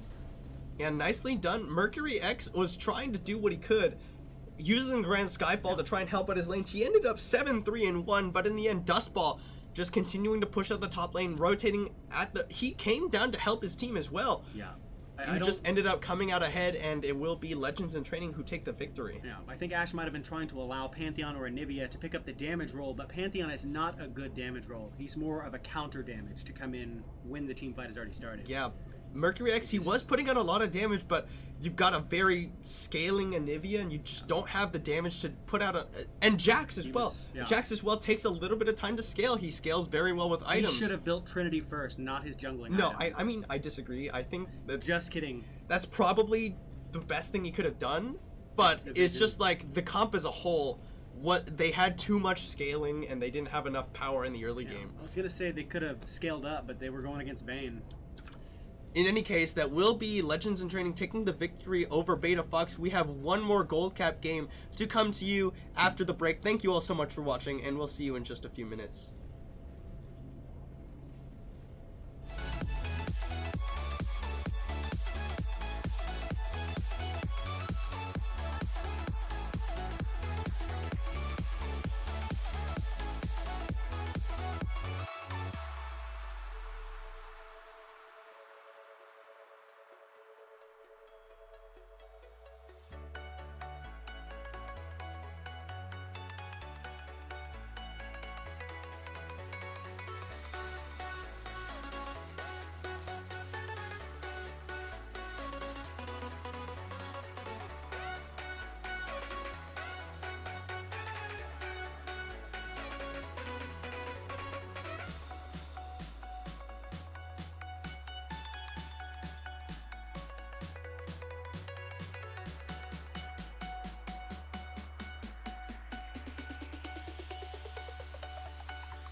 Internet, hello and welcome back to OKLCS Spring 2018 Gold Capped Week number 2. We just saw the Beta Fox and Beta Fox and Legends in Training, and Legends in Training ended up coming out ahead. That was their first win in OKLCS. Or sorry, not OKLCS, but in this split. Yeah. So we do have one more Gold Cap game for you today. It is between Reign of Gold and OU's Gold Cap team. So without further ado, we'll go ahead and get into that game. I really wish OSU had a Gold Cap team as well. I want Bedlam. Oh yeah, I'm really excited. OSU, to my knowledge, does have, and like they have like gamers of OSU. I think Cricket is actually pretty, or at one point was pretty big into that. I think he's actually one of the original leaders of that group. Yeah, that started way back when. I was at OSU in 2008, and I remember they were around. But they're really not very unified, and they don't have a very like expansive program. Yeah. So it'll take a while for them to really develop a team. But if they were to able to send one to like OKLCS or like just to compete with other colleges in exhibition matches, it would be really fun. I'd love to invite all the colleges in Oklahoma to have a team in the OKLCS. That would be awesome, actually. The collegiate league, never, you know. Yeah, at least as a starting point. Anyway, back to the game at hand. We do have Reign of Gold on the blue side, and OU Gold on the red side. Reign of Gold is coming off of a victory. OU Gold coming off of a defeat. So OU Gold, they're coming in as the underdogs in this matchup, but they are looking to change their momentum. And what an interesting couple of team comps. Got the blue side, the red side. They got two pokes with the Morgana and the Var, strong poke lane. Oh yeah, Morgana is actually really annoying to lane against. Even though as a support champion, she's a lot more situational. It's not nearly as generally effective. Doesn't she have the longest stun in the game with her Q, like a 3.5 second stun? It's 3 seconds, if I'm not mistaken, but yes, that is very true. We got, dang, I don't even know these teams. Who's on the right side? This is Reign of Kings. OU Gold on the red side and Reign of Gold on the blue side. Reign of Kings has a hard engage comp with that Yasuo. Got the Kayn knock up, the Alistar knock up. Twitch sitting in the back, spraying and praying. Yeah, well, it will depend on whether, oh my god. Ooh! Good Dark Binding. It's gonna land just a little bit of free damage for OU Gold, but Nailwind nicely steps up to try and cover and deal some damage back while his support is stunned up. Yeah, I think this is Nailwind's first time on a team. He was playing a bit. I don't know if he did get to play or if he was subbing, but he's got himself a Gold Cap team. Taco Trineki on this Yasuo, traditional counter pick to the Gnar. Oh. Like you said, you can block up the boomerang and you won't get the reduced cooldown. Additionally, you can just dash through minions and jump on the relatively squishy mini Gnar. I did not expect to see a Kali in this game. She's in a weird place right now. Yeah, so prior to this path, oh, hold on a second. Blenderfist actually going to find Mehuli in the brush, but that's a good stun, but Glowing Beans can't get in. He's only level 3. Kali has no dash just yet. Good stun. That's a good black shield on the Lotus as well. This is pretty impressive by both bottom lanes so far. In particular, OU Gold, Lotus, and Ingle Friggle just continue to land the Dark Binding, put down some good trading power. Yeah, man, Morgana popping off, getting the Qs and the good Dark Bindings on Alistar. Yeah, and I'm actually pretty happy with that black shield as well for onto Lotus. Oh, but NYROC might have gone a little bit deep here. It's going to get the stun up. Blenderfist is going to get the stun. They're going to put down some more damage, but will they have it? No. Ignite goes down in Glowing Beams, but Mehuli out of mana. He doesn't have enough for the twin bite. There's two. There's the slow. One more. It will be a stun on the Mehuli. Flash forward. They do have the damage. Glowing Beans gets first blood, but NYROC will turn it back around. Blue made his roam up to the mid lane. He's looking for the combo onto Blenderfist, but I don't think he'll have it. Arctic Assault will get him out, and Reign of Gold. They trade 1 for 1, but first blood onto Glowing Beans is a Kali, and that is really bad for Reign of Gold, actually. That's where Kali is at. If she does not snowball early, she isn't as relevant later in the game. Yeah, and you know, Akali is a champion that really takes a lot of time. You really want to hit that level 6 because at that point, that's when you can start going a little bit more aggressive. Now, when actually without a support here, it's gonna be forced away. He's actually gotta go around the long way until Blue and makes his way down here. They said they're gonna rework Akali soon. She's in a bad place. Very strange champion. Yeah, she's not. I'd put her with Honestly, the thing is, Akali's just bad champion design. She's not the best assassin. She wants to be an assassin, but she can't always come in and do the damage she wants to do. The thing that, like, Akali's champion kit, you know, it's like, this is the reason, this is how you can tell it's bad design, because when she's good, she's overpowered, and when she's bad, she's worthless. Like, that's not good champion design. You don't want that. You can tell because TF Blade, who held #1 challenger spot for a long time, was essentially an Akali one-trick. Oh wow, just snowballing with her. Oh, that was nice from Ingo Friggle. The flash body, the flash There it from is. Blue, but there's the headbutt into the wall, and he will not be able to flash up because of the miasma. Mehuli with a good roam will mean that Rain of Gold pick up a kill. That was actually pretty well played by both supports. Ingo Friggle with a good black shield after the flash pulverized. But then Blue, he held on to the headbutt until the black shield expired. Nicely done by both supports, really. Bleh. Zacre bleh. I'll stop. I know. Yasuo kind of getting torn up right now. Doesn't really want to get engaged on by that big Gnar ultimate. He's not level 6 yet, but I think once Gnar gets about 2 more minions.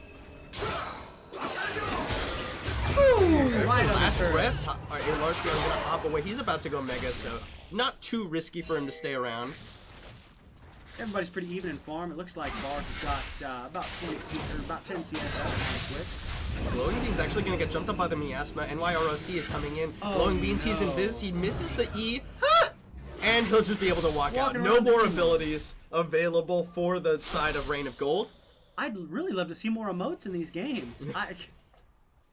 Man, Akali just walking around and do whatever she wants. And Cassiopeia, she's gonna ward up knowing it's 6-1 right there. Yeah, funnily enough, both Akali and Cassiopeia are champions that were hurt reasonably by that change to single target abilities, grabbing tower aggro. Akali actually more prominently seen in the top lane than mid lane anymore. Yeah. But she benefited a lot because you could just throw the Qs at melee champions in the top lane and just get that reasonable harass off and just sort of try and sustain your way through the lane with her passive. Yeah, not anymore. And Cassiopeia, the lane bully in the mid lane, because she just throws out those twin bites, which didn't proc tower aggro until this patch. Yeah. I'm excited to see the adaptive helm come out. I think it's Twin Fang, actually. Twin Bite, I think, is something else. Twin Fang, anyway. But Glowing Beans is level 6, which means that he's a lot more dangerous to be around for Mehuli. I'm just glad you didn't say Twin Peaks. Man, I've made that. That's a Freudian slip. Ooh, Blunderfist is gonna find NYROC. Arctic Assault in, but that's a level 16. He misses the W, and Blunderfist has to be careful, but here comes Glowing Beans around the backside. They're gonna look for him. He's gonna shadow step into the wall. He's gonna get taking a lot of damage. Glowing Beans still looking for some damage. Will not have just enough just to get to 100 OM out, but it's getting very dangerous. And now gonna get jumped on by Taco Kaneki, but here's some Blunderfist over the side, but it's a 2v2. NYROC coming around the side. Glowing Beans ready to come in to assist his top and jungler. NYROC. New-Rock? There's really no good way of saying it. I know. New York! Oh, What's up, New here York? we go. Blue's gonna go in. Black Shield a little bit too late, but he's just gonna use the headbutt. Nicely done. Push him off that CS. Both ADCs with BF. Full clear. Doesn't want to gain too hard. Now gonna jump onto Larcian. He's got the knockup. Larcian doesn't have the hop. The last breath gonna come in. Will it be the solo kill? Flash away by Larcian. Here's the chain of corruption from Lotus. He's gonna get the black shield. Exhaust goes down, but again, there's the black shield coming out. Blue now gonna get the good body slam. Nicely done by the support of Rain of Gold. Now when unloads with the spray and picks up the return kill onto Lotus. Now Dr. Shineki jumping onto Larcian again. He's gonna take tower, flashes away. The last knockup cuts to come in, but NYROC is gonna get stunned up. Nard away, but he doesn't get in, and there's the Umbral Trespass. Not enough damage! Hey, Larcian gonna live. Now Blunderfist looking for him. He needs one more auto. One more auto! Will it be? Yes! He gets the stun off. He's gonna go down, but they lost their top laner. Glowing Beans teleported in, and now Taco Shineki is in trouble. He's gonna dash away, do the best he can, but Glowing Beans just gonna jump onto him one more time. It will be enough. And they trade 2 for 1 in the top lane in favor of OU Gold. Man, Gnar on the superior jukes. Also, Alistair on making up for his own disadvantage against that black shield, waiting until all of the black shield went down. That in the bottom lane, really well played by Blue. He knew the exact duration of that black shield.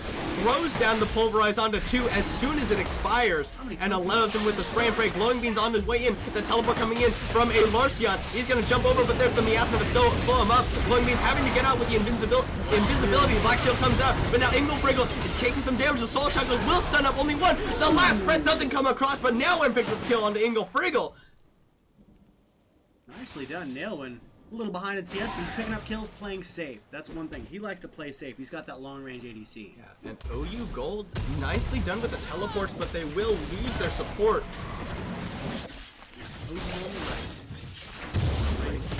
Reign of Gold.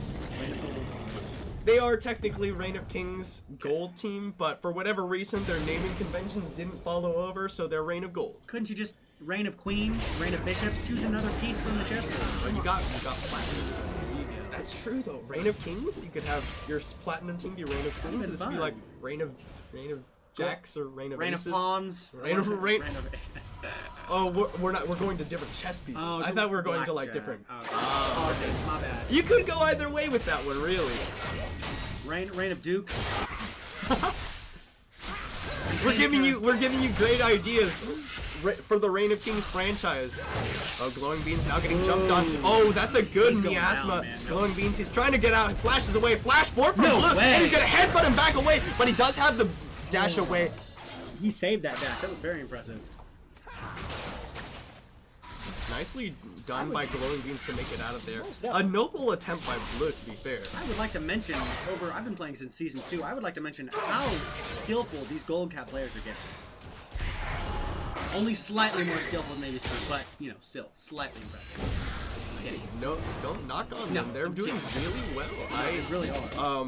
I mean, as competition in the state goes up, even lower ranked players in solo queue, they realize you've got to continue to get better. Even if you can't climb in rank, you've got to continue to get better to be competitive. There's the flash from Mehuli, gets the miasma off. Chain of Corruption and Inglefriggle, he flashes away, but the poison is still taken down. He goes down. There's the Glacial Prison. Mehuli is going to be going down. Lotus gets caught by the Petrifying Gaze down. Nailwin is going to use the ambush to get out of there. They're going to get knocked away by Lotus, but here comes Glowing Beans. Glowing Beans looking for something, but it gets headbutted up in the air. He's going to have to get out of there, and Lotus now in trouble. Summoner here going to come out to keep him distance. Blue going to stun up Blender Fist, doing the damage they can, but there goes Glowing Beans. He gets into the NYROC. The Umbral Trespass is going to come across. He will use the stopwatch, but NYROC is going to be able to make it out. Or will he? No, he gets in, dashes in, gets the Gunblade for the kill, and Glowing Beans picks up one before going down.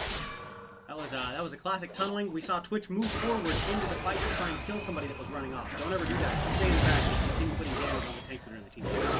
Very true. 80 carries, what you want to do is you want to put down damage onto whoever the highest priority target you can while staying safe. What was the team comp you said you loved?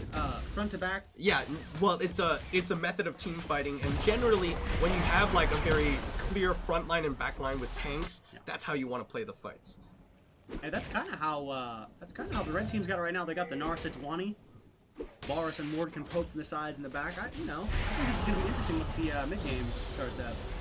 No turrets, man. 13 minutes in, no turrets. Mobies are a no-no on junglers now. Oh, I didn't even notice that Blenderfist had picked up the boots of mobility. Yeah, in general, you would much rather have those defensive boots nowadays. Yes. Ninja Tabi would be ideal this game for Sejuani when you're dealing with something like Twitch and Yasuo. Yeah, and I only buy Mobies on my jungler whenever I'm behind and if I'm getting a lot of deaths. I know I gotta keep running back to It's very rare that mobility boots are very effective on junglers nowadays. You'll see Sejuani grab Mobies if she's trying to gank multiple lanes, but honestly, her team was doing alright. She didn't necessarily win. Oh, Taco Trineki with the BM win while just denies the cannon minion from a Larcion. Nicely done. I think we've seen this a number of times where in gold center, yeah, but he's got his team to back him up, and Blue is gonna get the stun up. No, Dark Binding not gonna be coming out from Inglefriggle. OU Gold, they've all crowded around this dragon, getting ready to try and go for that one. And that's how you know the difference between a good gold cap player and a bad one. Is Taco wasn't just watching the minions he was trying to kill, he was watching his own minions to prevent the enemy from getting those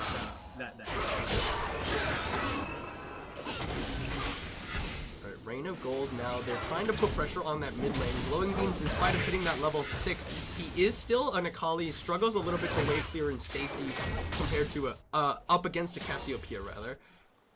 So he is going to constantly be getting pushed in. Got that blue dragon. Ocean Drake, I apologize.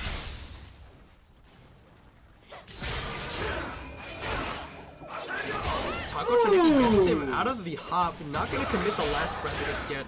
Nicely done. I am also surprised that Alarcion has actually gone for the Mercury Express as opposed to the Ninja Tobbies this game. The only real CC you gotta worry about is, you know, the Petrifying Gaze from Cassiopeia and the auto stun from Alistair, because knockups are not reduced by tenacity. Oh, that's right. Because they have to follow a they don't move faster depending on whatever it is. It only I am really. Oh, Flash Gnar onto Taco Trineki, but he gets the last breath on the Glowing Beans over the side. Glowing Beans pretty low, but it will be an escape path for Taco Trineki. He's gonna get one more auto from Alarcion and will pick up the kill. NYROC in the top lane. He's gonna have Mehuli coming around the back side on the river. What amazing prediction. There we go, Mehuli. He's going to use the miasma to stop Alarcion. He's going to hop away, looking for the Petrifying Gaze. Can't find it, and it will mean that OU Gold pick up a kill and get out. Yasuo with that good win. The gust coming in, knowing exactly where he was coming, trying to get away from Gnar's turtle. Yeah, but they still got the pressure. NYROC looking to push them away from the tower as Rain of Gold try to pick up Tower First Blood in the top lane. OU Gold looking for the Ocean Drake in response. They will get it, but it will be Tower First Blood in favor of Rain of Gold. Has been destroyed. Tower First Blood at 16 minutes, man. This is a slow game. They know what they're doing. They're not playing aggressively. They're not just making kills to get kills. Yeah, 3.5k gold in favor of Rain of Gold now. Oh man, there's too many gold words. The word gold is gonna come up a lot in this game. Gold captain, the gold for 10 item. We got a gold player. We got gold. And we've got two people on the Rift Herald right now. And it looks like Sejuani knows that something might be up, so she's moving that way to Look, take Raptors. pick her chickens up. All right. Good vision on the side of Rain of Gold in the red side jungle as they pick up this Rift Herald. Taco Trineki jump aggressively onto Alarcion. Nice dodge with the hop, but now he's got no escape. And now Taco Trineki gonna look for the knockup. Will go for it, but he doesn't go for the last breath. Here comes Blenderfist. He's gonna hop away through the minion wave, and here comes NYROC. Gonna get the knockup, and he does go for the last breath on that one. Glacial Prison comes out onto Taco Trineki. He's got the wallop, and Alarcion picks up the kill onto him. There's the Umbral Trespass gonna be used to take out Alarcion. Will mean that he isn't able to get the Gnar off. The cooldown just came up. Glowing Bean's gonna actually jump back into Mehuli. Mehuli has to flash away under his tower. Impressive on Kane, using his own ultimate to cancel Sejuani's passive. She could not stun him as long as he was inside of that enemy. That was very good. Lotus gonna flash Chain of Corruption. Nailwind actually has to flash himself out of there. Nice reaction. Yeah, nice job on Kane. We've got some really good players in this game right now.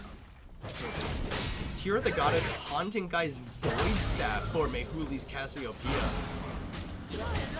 Ingolfrigg will take about half of his health and damage from Nailwind out of stealth. Got a bunch of funny names in this game. Lotus gonna move forward now.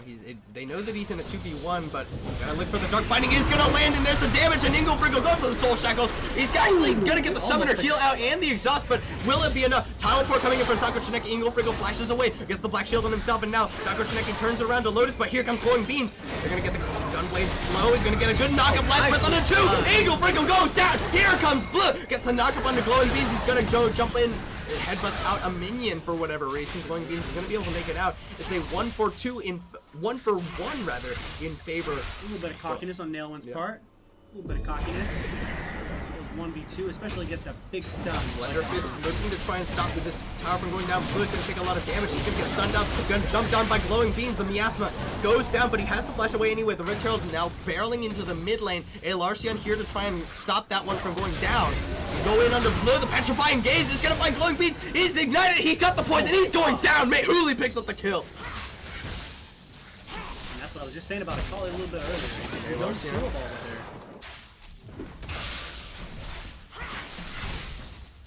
Akali is considered an assassin, right? Or she just Yeah, I think she's kind of an assassin. Assassin.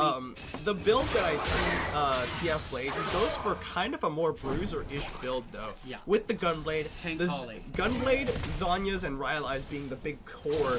If you can just jump on somebody, you can keep them slowed by pressing E a bunch of times. Go in, go hard, and don't die.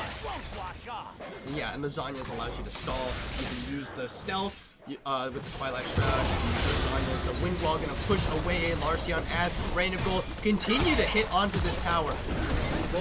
Knocked away, but the Chain of Corruption onto Blue under tower as he takes tower aggro. Nicely done by OU Gold's 80 carry. Almost though. And a little bit over aggressive from Blue of all people. Yeah, Yasuo desperately trying to get away from that, the ult spreading over to him. He did not want to get stunned there. Looks like Baron's going to be up here in about less than 20 seconds. Rain of Gold, they lost a lot for that though. They lost that tower in the mid. Gave up quite a few kills and a lot of summoner spells, but Glowing Beans, he's still got his teleport smite to make sure he gives himself that Raptor. My Raptor, get your own. Oh, Akali getting kicked Nice out. knock up on Glowing Beans. He's gonna have to use the Twilight Shroud to get away. I think Akali should only be allowed to be invisible in the crowd. I hate that she can just run around being invisible. But then again, I'm really bronze. I don't like fighting her. Oh, what? I don't understand what you mean. She is only I thought if she ran away, she was still partially invisible. Oh no, only when she's in the shroud. As like, it looks a little weird sometimes, but it's really only when her technical like point of contact is going to be in the shroud. Okay. Dark Binding. Poke going out, pokey poke. Oh, there's a good knockup in the last prison will follow. Blunderfist uses the Arctic Assault. He's still got the Glacial Prison. He's already used. Mehuli going very low, but that Petrifying Gaze will stop Glowing Beans in his tracks. Hey, Larcion goes Mega, but he can't go for the Nard anymore. Nobody available to go in. There's a nice headbutt pulverize on Larcion. Flash forward. He gets the knockup. He's going to get a good Nard. Dr. Shineki taking tower aggro, but he's got enough health to survive that one. OU Gold on the retreat. Lotus is going to look for some damage onto Blue. Almost enough, but Blue is going to be able to make it out of there. Blunderfist coming forward. Gets the slow. Arctic Assault onto Nailwind. Lotus is doing what he can, but he doesn't have the damage just yet. And you can tell that the, Oh, good knockup from NYROC, and that means Dr. Shineki is going to go in. The Umbral Trespass onto Lotus. He will go down. Dr. Shineki flashes to drop tower aggro, and Rain of Gold are on the offensive. Blenderfist now in trouble. He's taking a lot of damage. NYROC needs one more flash away from Blenderfist, and he will survive just barely. yeah, Rain of Gold picked up the Kayn and the Alistar, I think, to help supplement Yasuo, and Yasuo's been getting off some really good ults. But at the moment, you know, Twitch only has that Runeance. He doesn't have a lot of damage on him. Yeah, but 4, 1, and 5 on the Twitch, he's doing very well for himself. Dark Binding not quite going to have the range, unfortunately. That is a wave clear Twitch. Well, Twitch wants to put damage in the team fight. I think once he upgrades that BF into something, Twitch is going to be putting some damage down. Now it's 4 towers to 0, unanswered by OU Gold. They've been doing a good job rotating around the map and making plays. They've gotten one dragon to their name and trying to pick up a second, but they're now very scared of Rain of Gold. I love that boomerang. This ad brought to you by Boomerang. I'll stop. Great burgers. And yeah, honestly, it just comes down to Rain of Gold. They've been practicing together a lot more. They're a lot more cohesive of a team just because OU Gold, they're still relatively new as a 5-man group. And honestly, they work together as this particular group for very long. Miasma after the headbutt pulverized. Blue looking for the stun. There's a good chain of corruption. Soul Shack was gonna stun up 3. Glacial Prison, Taco Shineki's down. Teleport comes in from Glowing Beats. That's a good Nord. On to 2 members. The Wallet to follow. Double kill for Lotus, and now the spray embrace coming in. Now when he's doing what he can, but they get him and get him down. It's a triple kill. It's a quadra kill. Lotus looking for the pentakill. It is the pentakill for OU Gold's 80 carry. Nicely done. First penta, the gold cap so far. Holy cow! Lotus unloading with some nice follow-up from his team. Larcion got a really good gnar into the wallop. Blenderfist with the Glacial Prison. They were able to focus down Taco Trineki before he could throw up the wind wall, delay a lot of the damage, and Lotus picks up a pentakill for OU Gold. I don't know if Twitch had his Infinity Hits before he had died, but if he had had that item in that team fight, that might have been a different fight. Holy Twitch cow. was put down some good damage for about a second there. The Soul Shackles, the Chain of Corruption, the Big Gnar. Really nice AoE CC for OU Gold. And now Taco Shineki, he wants revenge though. He's gonna get walloped and Lotus has the damage. No. Taco Shineki goes too deep and OU Gold picks up another one. Don't conga in. Just because you're up does not mean you should go in. Don't conga. OU Gold, they might have picked up the pentakill, but there's still 5k gold in the hole. One tower is all they were able to pick up. Yeah. Hey, but kills are fun. Everybody likes getting kills. Red team got some kills. Gold discrepancy, it's still down a little bit. That's, yeah, 6,000 gold on the blue team on the Reign of Gold. They're doing all right. They're trying to keep it together, and I think their team comp is more superior, but it's all going to be determined by who has the best skill. Yep. Execution is a very large part of this game's skill. With that pentakill Lotus, he's going to be having a lot of items pretty soon. Once he, I don't know if he's recalled yet. Yeah. He's still, oh no, he did recall. OU Gold is using their chain CC correctly. You can't mash all the CC at the same time. Close there. Glowing Beans now is the time he wants to go back in, but Taco Kaneki, he's got a Phantom Dancer means he's very good at dueling in the 1v1 situation. Glowing Beans doesn't want any part of that. Yeah, both teams have good CC, but it depends on who is going to be your engager and who's going to counter engage. You can't just mash CC. OU Gold, they're still in the hole, but they have shown that they have the power to fight back. Most They're looking for another big 5v5 fight just like that one. Glowing Bean's going to use the invisibility to keep Taco Kaneki. He's going to dodge with him and knock up, but he's still losing out in damage. Glowing Beans, he's got to be very careful. Here comes the minion wave about to betray you. But Taco Kaneki will not pursue too deep. And the entire red team is in between bot lane and mid. They are not there to help Glowing Beans, all he can do really is wave clear because Taco Kaneki, look at that sustain. He's gonna dodge away for the last breath, jumps back in onto Taco Kaneki. The gunplay coming in, and here's Blender Fist. Wind Wall is still available. Glowing Beans goes down. The stun comes in from Blender Fist, but I don't think he has the damage to take him out. Taco Kaneki, he's gonna have another knockup, and the last one comes in, but here's Lotus this time. Wind Wall comes up. He's gonna try and dodge away, but he will finally go down. But that's a lot of invested to kill off just the top laner for Taco Kaneki, and it was just a 1-for-1 due to Glowing Beans going down. Like I was saying, the entire red team was on the right side of the map, and because of Yasuo's pressure, he forced all 4 of those members to come top lane to stop him. That was Glowing time Beans wasted. actually made use of a very interesting mechanic that I'm surprised he was able to do. He QSS'd and then flashed after the knockup, which is the only way you can break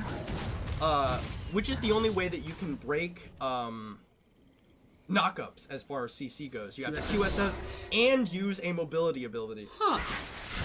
I'll remember that.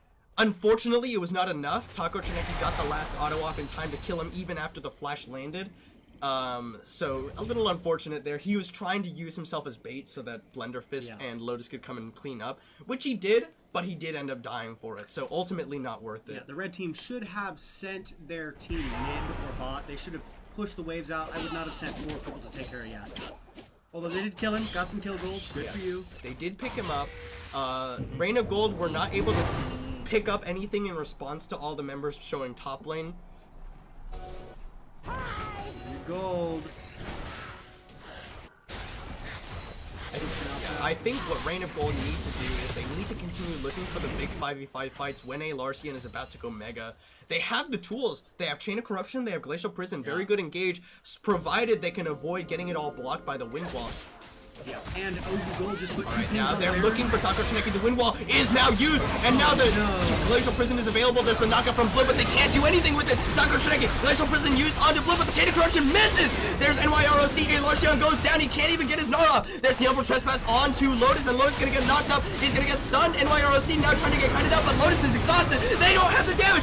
NYROC finally goes down, but Blender Fist will be picking up that kill. Lotus is now doing a lot of damage. He's getting the autos off, but Mehuli's still alive. He's still got the Petrifying Gaze available. And now Inglefriggle gets a Dark Binding, but Lotus, he's got to be very careful. Here comes Glowing Beans, and now it's a 4v4. They're on opposite sides. Petrifying Gaze, and Glowing Beans goes down immediately. Taco Kaneki throws up the Wind Wall. Dark Binding is going to dissipate in front of that. Lotus is going to get jumped on, but Taco Kaneki goes for the last breath on the Blender Fist. Mehuli now going in there, trade 1-for-1. Taco Kaneki now running wild, and it's a 4-4-3. Make it a 5-for-3. It's a triple kill for a nail win. Taco Kaneki picks up 2 more, and Reign of Gold picks up the ace. Reign of Gold picks up the ace. Ace on the Kings. Ace trumps Kings, right? I know. I'm terrible. But Reign of Gold with that one, now they're the ones with the pressures. Reign of Gold, they're going to run through, clear out some of the vision in this area, and now they have the minion wave crashing into that top lane tower. Yeah, but just prior, we saw the red team pinging Baron multiple times. when Dragon was almost up, I don't think Baron would have been the best choice, seeing as how there's a lot of vision on their side over there. Not a lot in the river. If you look, like, Reign of Gold, they don't have nearly as much CC in the team fight as compared to OU Gold. Never mind, hold on a second, there's a flash star! But what was that? Blender Fist gets in onto him. Taco Trineki is going to be going down. They flash for the Glacial Prison onto Nailwin. The stopwatch is available, but it's not going to matter at all. OU Gold picks up 2 more. Now Glowing Bean's now looking for the runaway. He's going to use the invisibility for the dash, and Reign of Gold will not be able to pick him up. And Reign of Gold is... they're popping off right now. They're going to take Dragon and possibly move forward. No, the red team knows exactly what they're doing. The blue team moves look Dragon, at that. The red team moves the Baron to cancel. Wow, this is such a great play by OU Gold. They're on the Baron already, but they're not taking it super fast. Lotus is now finally on it, and it will go down significantly faster, but it's still a 5v3 situation. Glowing Beans isn't there. It's down to half. They're coming. Here we go. This is my favorite counter attack. Neutral attack. This is gonna be close. OU Gold will secure it a little early on the smite, but Ingle Friggle is in trouble. Reign of Gold now on the retreat because it's a 5v3 situation. Reign of Gold are not gonna lose any more for it, but OU will pick up the Baron. That is my favorite play. If you know the enemy team is going for Dragon while Baron is up, your team can clear vision and take Baron. It's an amazing. That was a great call by OU Gold. You don't see a lot of gold teams doing that. Most people would have filtered straight into Dragon to try and stop it, but Baron would have been the better choice. Nicely done. Lotus, it looks like he's going for the Wit's End as his 4th item with that Negatron cloak. Okay, that on-hit Varus. Oh, yeah, I think it makes sense. You got, even though a lot of the damage from the side of Reign of Gold is physical, you are still dealing with a Cassiopeia, which does a lot of magic damage. It's relatively gold efficient as far as magic resist goes, and of course it synergizes with the rest of his on-hit build. Yeah, I haven't seen Adaptive Helm on anybody just yet to counter that Cassiopeia. That's a good point. I think Adaptive Helm is a very good item against the Cassiopeia. Those Twin Fang, you're right. Twins, gotta deal with twins. I am surprised that a Marcion went for the Spirit Visage as opposed to the Adaptive Helm, and now that you bring it up, it's a very good point. Most people don't. Adaptive Helm is a very situational item. You don't see a lot of people doing repetitive damage. There's a handful of them. Yeah, but against these sustained damage, magic damage dealers like Cassiopeia in particular, it's a really good point. The Adaptive Helm would have made a lot of sense. Now, Glowing Beans, I don't know who will win in this 1v1 between Taco Trineki and Glowing Beans. Probably Taco Trineki, though. It's a tough one. It's a pretty significant gold lead in his favor over Glowing Beans just due to the CS numbers and the extra kill he's got under his belt. But OU Gold, they've got 2 now down here. God. The wind wall's thrown up, but Alexion is gonna just hop onto it. He's gonna dodge away from the knockup, and Taco Trineki gonna be going down. The wallop comes out. OU Gold, now they have a 5v4 on the map, but they're still being pressured. Baron buff on both of these members in the bottom lane, and so the 1-2 punch of a Larcian and Glowing Beans with the Baron buff are going to be sent to push into the bottom lane. They don't have a minion wave though. Glowing Beans is tanking the tower, and the backdoor plating is actually still on because that minion is out of range. No, yeah. This is dangerous. Look, Reign of Gold now, they're already on the collapse. Misses the headbutt though, but Blue is gonna, or the knockup rather, on the pulverize. Gonna try and kite back, but they've got Nailwind and Mehuli here. We're seeing Yasuo move the solo lanes. He's trying to do that split push, do his own thing. But look, Reign of Gold, they sent 2 people bot, and they just give up mid lane for it. Now, Reign of Gold, OU Gold, they need to be careful not to overstay here. There's the Miasma being used. Blenderfist wants to look for something here. Yeah, Yasuo needs to be with his team now. He was doing that strong mid-game damage, soloing everybody, but now that items are coming out, he needs to stick with the team comp that was built around his champion. Big Baron. OU Gold with all 5 with the Baron in the bot lane. It's now only 5 towers to 4, 3k gold, not even 3k gold separates the 2 teams, but Larcian about to go mini. He's gonna get a wallop, misses them all, and now he's gonna get headbutted in. Gnar is not to very good effect. Taco Trineki gets into the back line, and he's distracted all of OU Gold. It's a 4-man soul shackles for Ingo Fringo, but he will not get it off. He gets shut down by the spray and pray from Nailwind. Now Blenderfist uses the Glacial Prison. Glowing Bean is going to be the only one to survive, and Reign of Gold, they pick up a 4-0. Dang. Hey, you know what item's really strong on Morgana? Zone Hourglass. He just finished it. He just finished it. Very unfortunate. That might have swung the fight, but a Larcian, who gets into the back line, he's not able to get a good Gnar off. He gets CC'd. Yasuo, using his gust to get past everybody, he knocked up 4 people of the enemy team. Yeah. Gnar was off by himself. And Taco Trineki knew exactly what his role was in that fight. What he did, he went in and he went ham, but he was not intending to kill anybody. His job was to distract the other members of the team so that OU or Rain of Gold could focus down a Larsion's Gnar. And then he throws up the wind wall on the escape pad, and the rest of his team is able to move forward as he moves backward, and that means Rain of Gold is rewarded with that mid inhibitor. My favorite, the word of the day is zoning.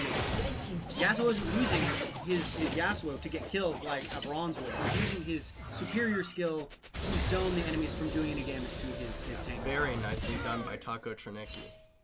Let's stop talking about Taco. Hey, what about that there? Gnar's doing good. He's gotten a bunch of good Gnar ults off. I feel bad we're not talking about Gnar. I like Gnar. Yeah, I think Alarcion has been doing a very good job.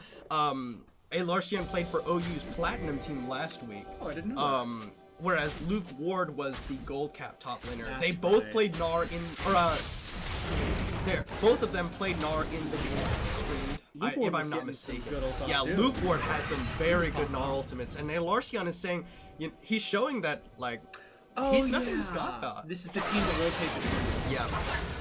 We will actually be seeing Luke Ward tomorrow, if I'm not mistaken, because he and Alarcion swapping places in OU's not hierarchy, but like their places in the team between weeks.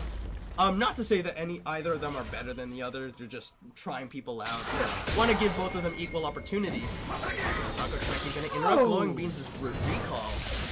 Yeah, I guess, solo queue skill is important, but when it comes to a team game, if you're a good team player, you might be more beneficial on a Diamond Cap team if you can play around your team skills better. It really depends.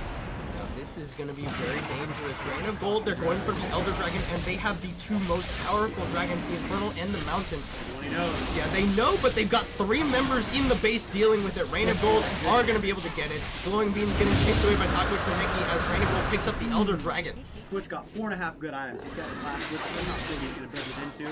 Twitch can easily build the, not Lord Dominator. Oh, Nailwind finds Glowing Beans here, and he's out of dashes, and that means Glowing Bean is just going to get caught out, and he's going to go down.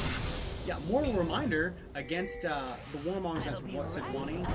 Well, it's not really as effective in that regard, because the Warmog doesn't come into effect until you're out of combat. 6, 7, 8 seconds.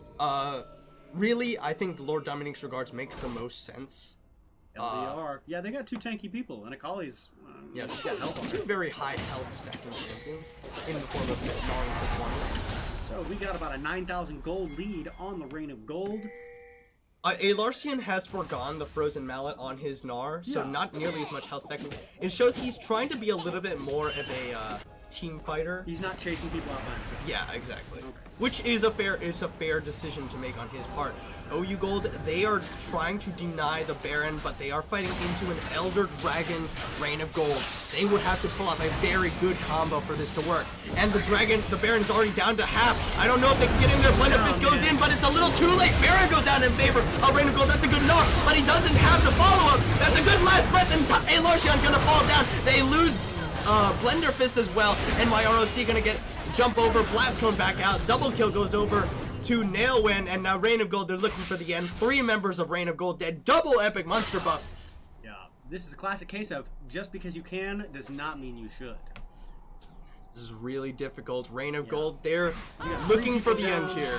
Baron empowered super siege minions coming in. That might have been a poor mistake trying to cancel out that Baron. And there's just nothing to be done here. Reign of Gold, they got double epic monster buffs. The Baron, a gigantic Baron buff minion wave. Glowing Beats, holy cow, just gets blown to bits. Petrifying Gaze is going to be the one to close the kill as Reign of Gold, they go 2-0. Nicely done. Reign of Gold. Wow. 4th game of the day.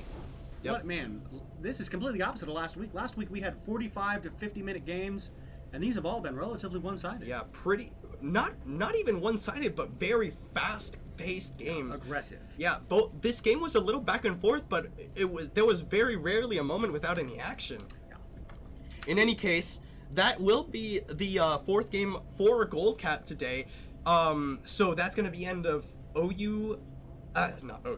OKLCS Gold Capped Week 2.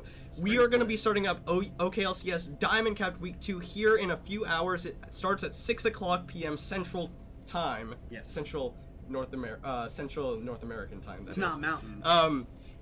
In any case, pretty nicely played, and again, OU Gold, they are showing signs of life. There's a lot of talent to be found Yes, there within are, OU, and so I look forward to seeing how all three of their teams can develop as the weeks go by. I know I said that a lot last week, but it's true.